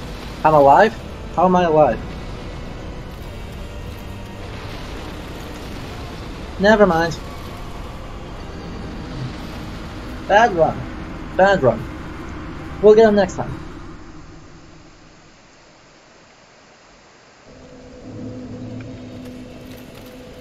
I think I lost all my souls, but that doesn't actually matter because we leveled up recently.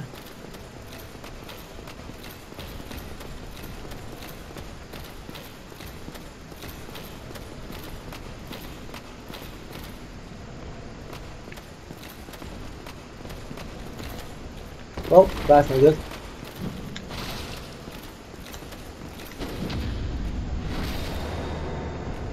Yeah. I agree with that. The kind of idea of this purity being bare stone is very much an 18th and 19th century one. Obviously, you see that all over the place in buildings that are supposed to look Greco-Roman, like the U.S. government buildings as a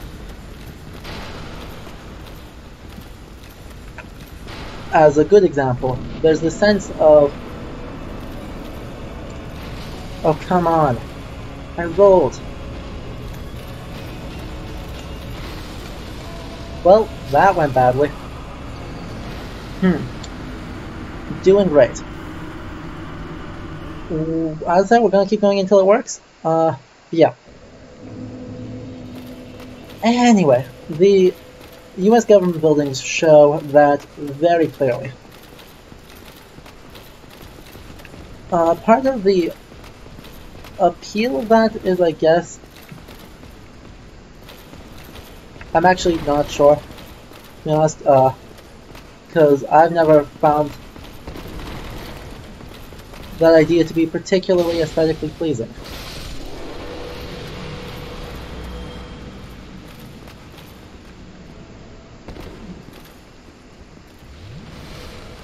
They are, but there is this sense that proper classical good architecture is made out of bright plain stone. Yeah, I could. And there's the sense that proper medieval is made out of plain dark stone. Neither of these things are true.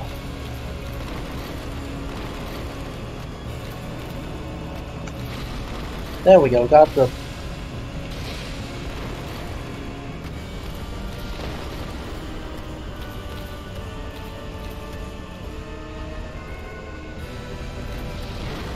Could you not?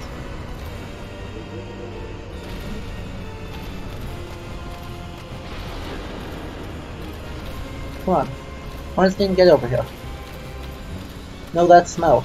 No, Smoke, you want welcome over here. Nice. I got double tapped. Okay, this is a bad situation to be in. Yep. I got flanked by the two of them and then I died. Cool. Cool. Anyway. Historically, neither the bright white stone nor the dark stone is at all accurate. The Middle Ages and, honestly, Antiquity are defined by the amount of color to a somewhat meaningful degree. Ah, come on. How did that not work? Okay.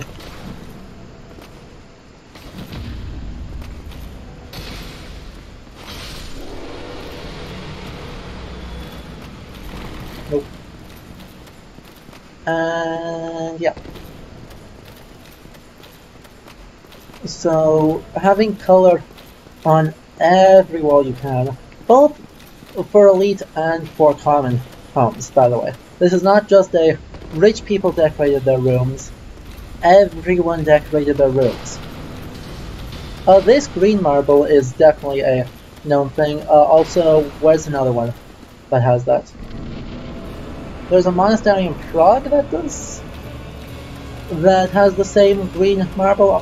That's from a specific place in Italy.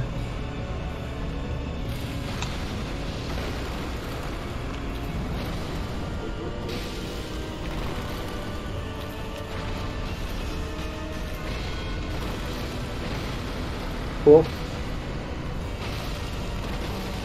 I live.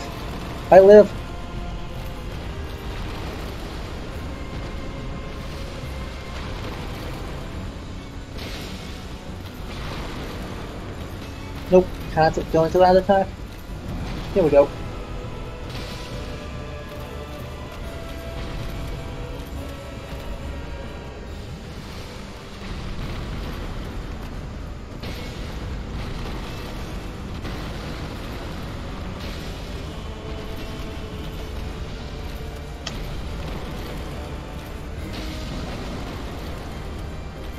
Okay, I need to move.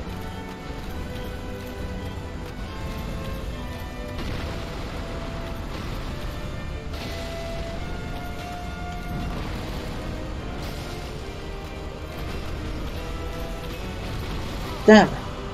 I am stuck in the corner. It is very bad. Oh yeah, they are absolutely gaudy and janky. That's gaudy and janky also describes the Middle Ages. Like, bright blues, whites, and reds are probably the most common set. So, bright and janky is the preferred aesthetic for most of human history. So a building like this that is trying to be as blank as possible. Oh god damn it.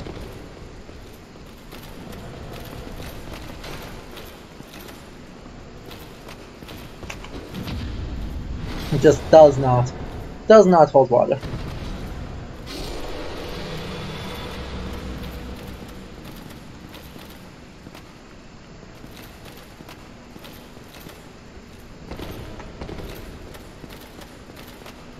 Which is fun for us. It really is. It's fun to imagine how different the perception of the world is when it is dominated by color. Because frankly, I find this to be kind of boring. Also, this is terrifying. Quick heal. Fog gate, fog gate, fog gate. Made it.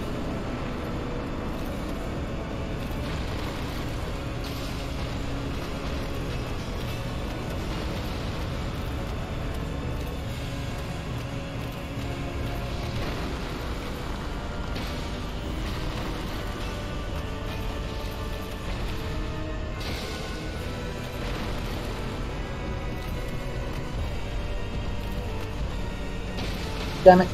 That's bad. Luckily, Ornstein body blocked smell.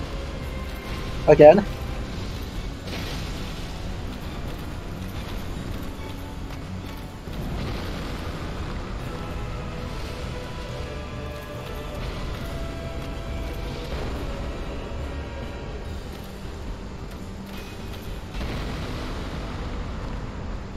Oh yeah.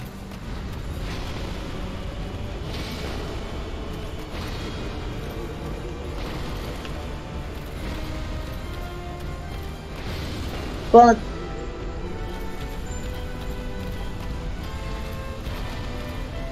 I mean, I'm of the opinion, and like, this is a spoiler stream, obviously we're doing analysis here, so like, I am very much of the opinion that if Gwendolyn wanted to construct this copy of Anor Londo in order to look more,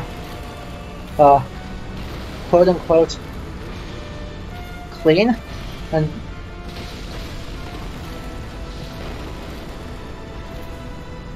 pure, that he would actually be trying to construct it off of his memory of the place, not off of trying to make it as blank and boring as possible. Because obviously he's putting in some pretty detailed textures. On things. There we go, we got Ornstein. The rest of this should be easy.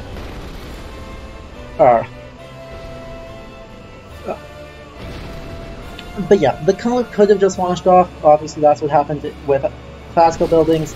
That's what happened with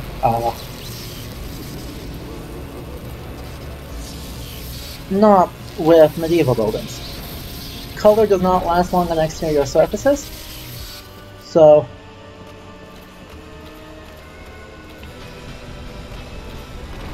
crap.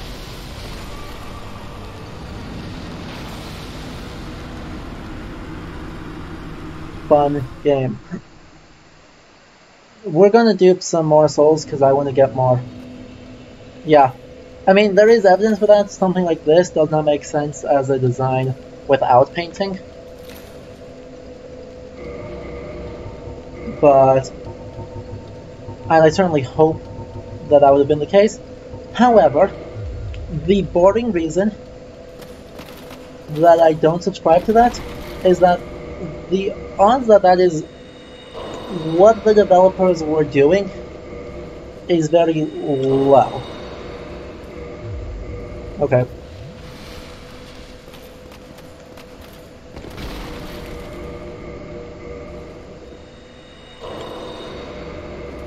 And that is not a very interesting reason, like the in-story lore that there is something going on here that would have once had it be painted and then only later has lost it, is way more interesting than the idea that the developers just don't have reference that that is how the Middle Ages worked. However, this show does not care all that much as to whether or not the explanations are interesting, or that's not true. I certainly hope that they're interesting, but I'm not really looking for in-universe rationale for why things are the way they are, because the point is less to talk about. Yeah, I mean that's definitely possible, Cerelia, but this is a nice little bit of like philosophy of what my attitude towards the show is that regardless of Jesus, even if there is an in-universe explanation that can get away with the problems, I think it still is interesting that these are the conceptions. This is what they think a properly medieval building looks like.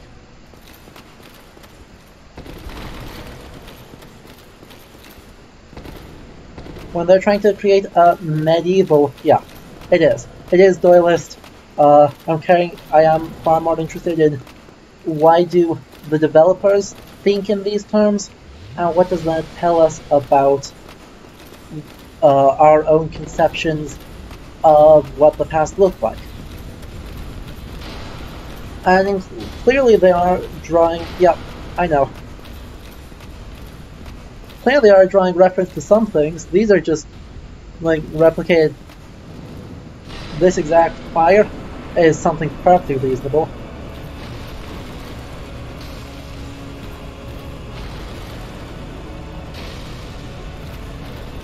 Okay, could you not?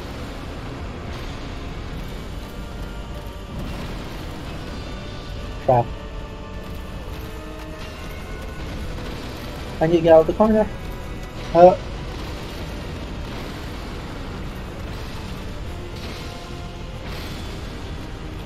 Got out of the corner. We're fine.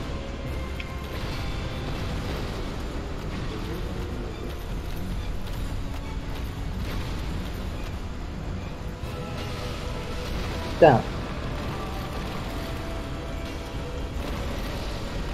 Oh yeah, Dark Souls does not believe in boss checkpoints. You beat the boss in one go or you do not beat the boss.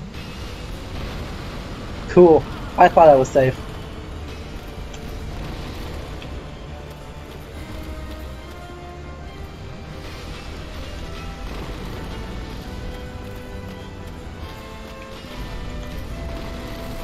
Jesus!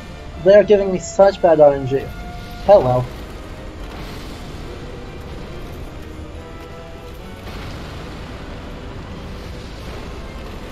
Cool, that should have hit me. That's fine.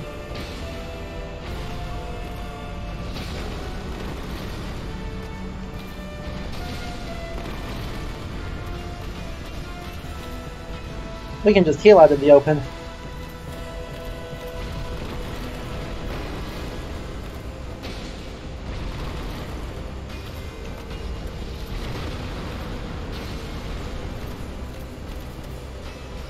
But it's fine. We're getting our heads back in the game.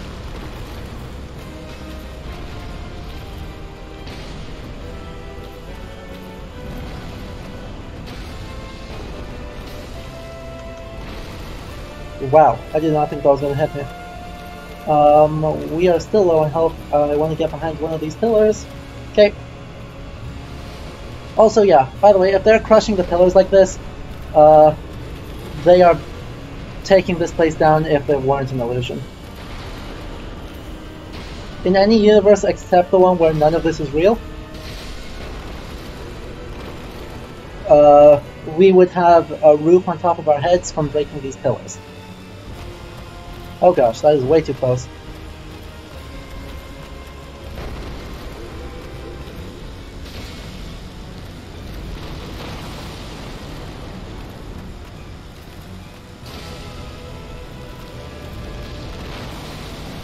Hey, I survived.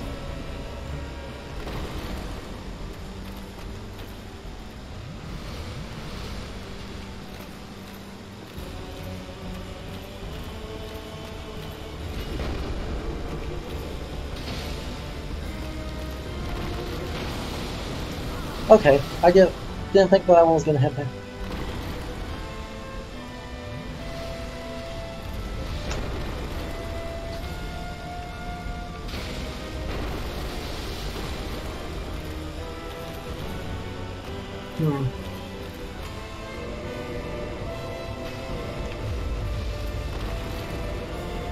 Hey, I can't.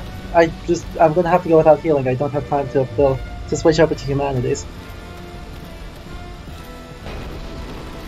Which is bad news. To be honest.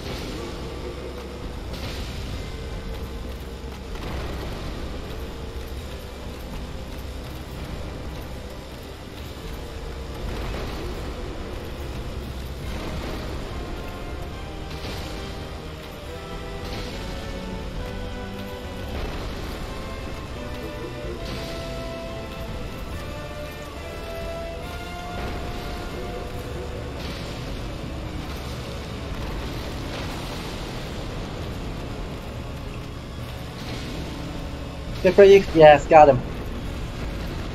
We just did it! That took too many tries. Oh yeah. I mean, it's fun to run around through all of this junk and to be like, wow, we really fucked this place up. But, what's holding the roof up right now?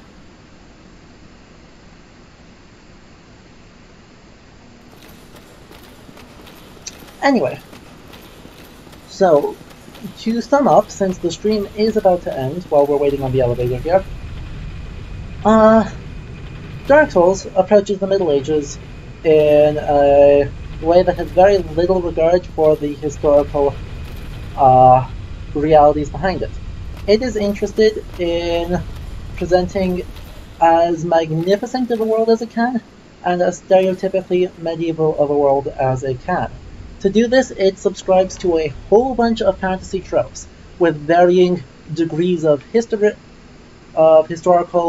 comparison, and with various degrees of problematicness.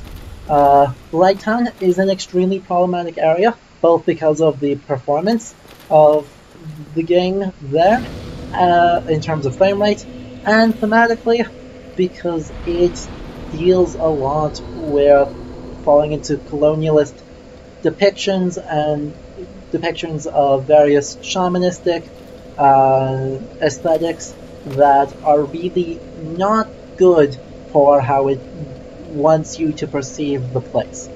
In contrast, Anor Londo is the highest of Gothic, almost going into Baroque, and certainly like on a scale that is incomprehensible and nonsensical.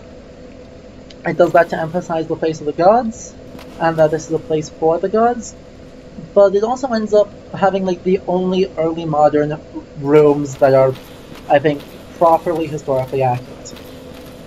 Now, we also talked about magic, and I want to talk a little bit more about miracles.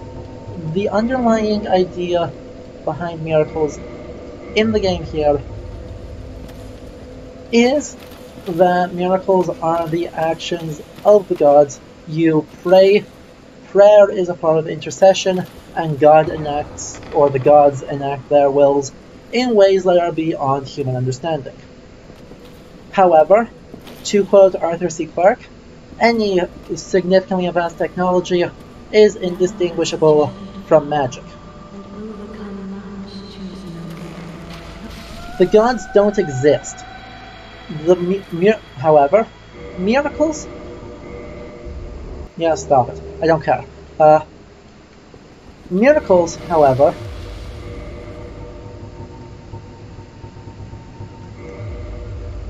still work. The gods are insane, or gone, or evil, and yet miracles still work. This is not a case of divine intercession. This is a case of where simply the words themselves are a form of technology that has power. The words have hidden meaning, or hidden powers, hidden occult natures. And so these, as the 12th century Roger Bacon hoped for, these are a form of technology that can be used to improve human life. That's where we're going to end it. So thank you all very much for joining me. I have said basically everything I wanted to say about Dark Souls. So, next stream is going to be Saturday, starting at 5 PM GMT. We are going to be playing Age of Empires Definitive Edition. We're going to be doing one of two historical battles. I'll let you guys decide which one. So, I will see you all then, and I hope you guys enjoyed the stream. Bye-bye.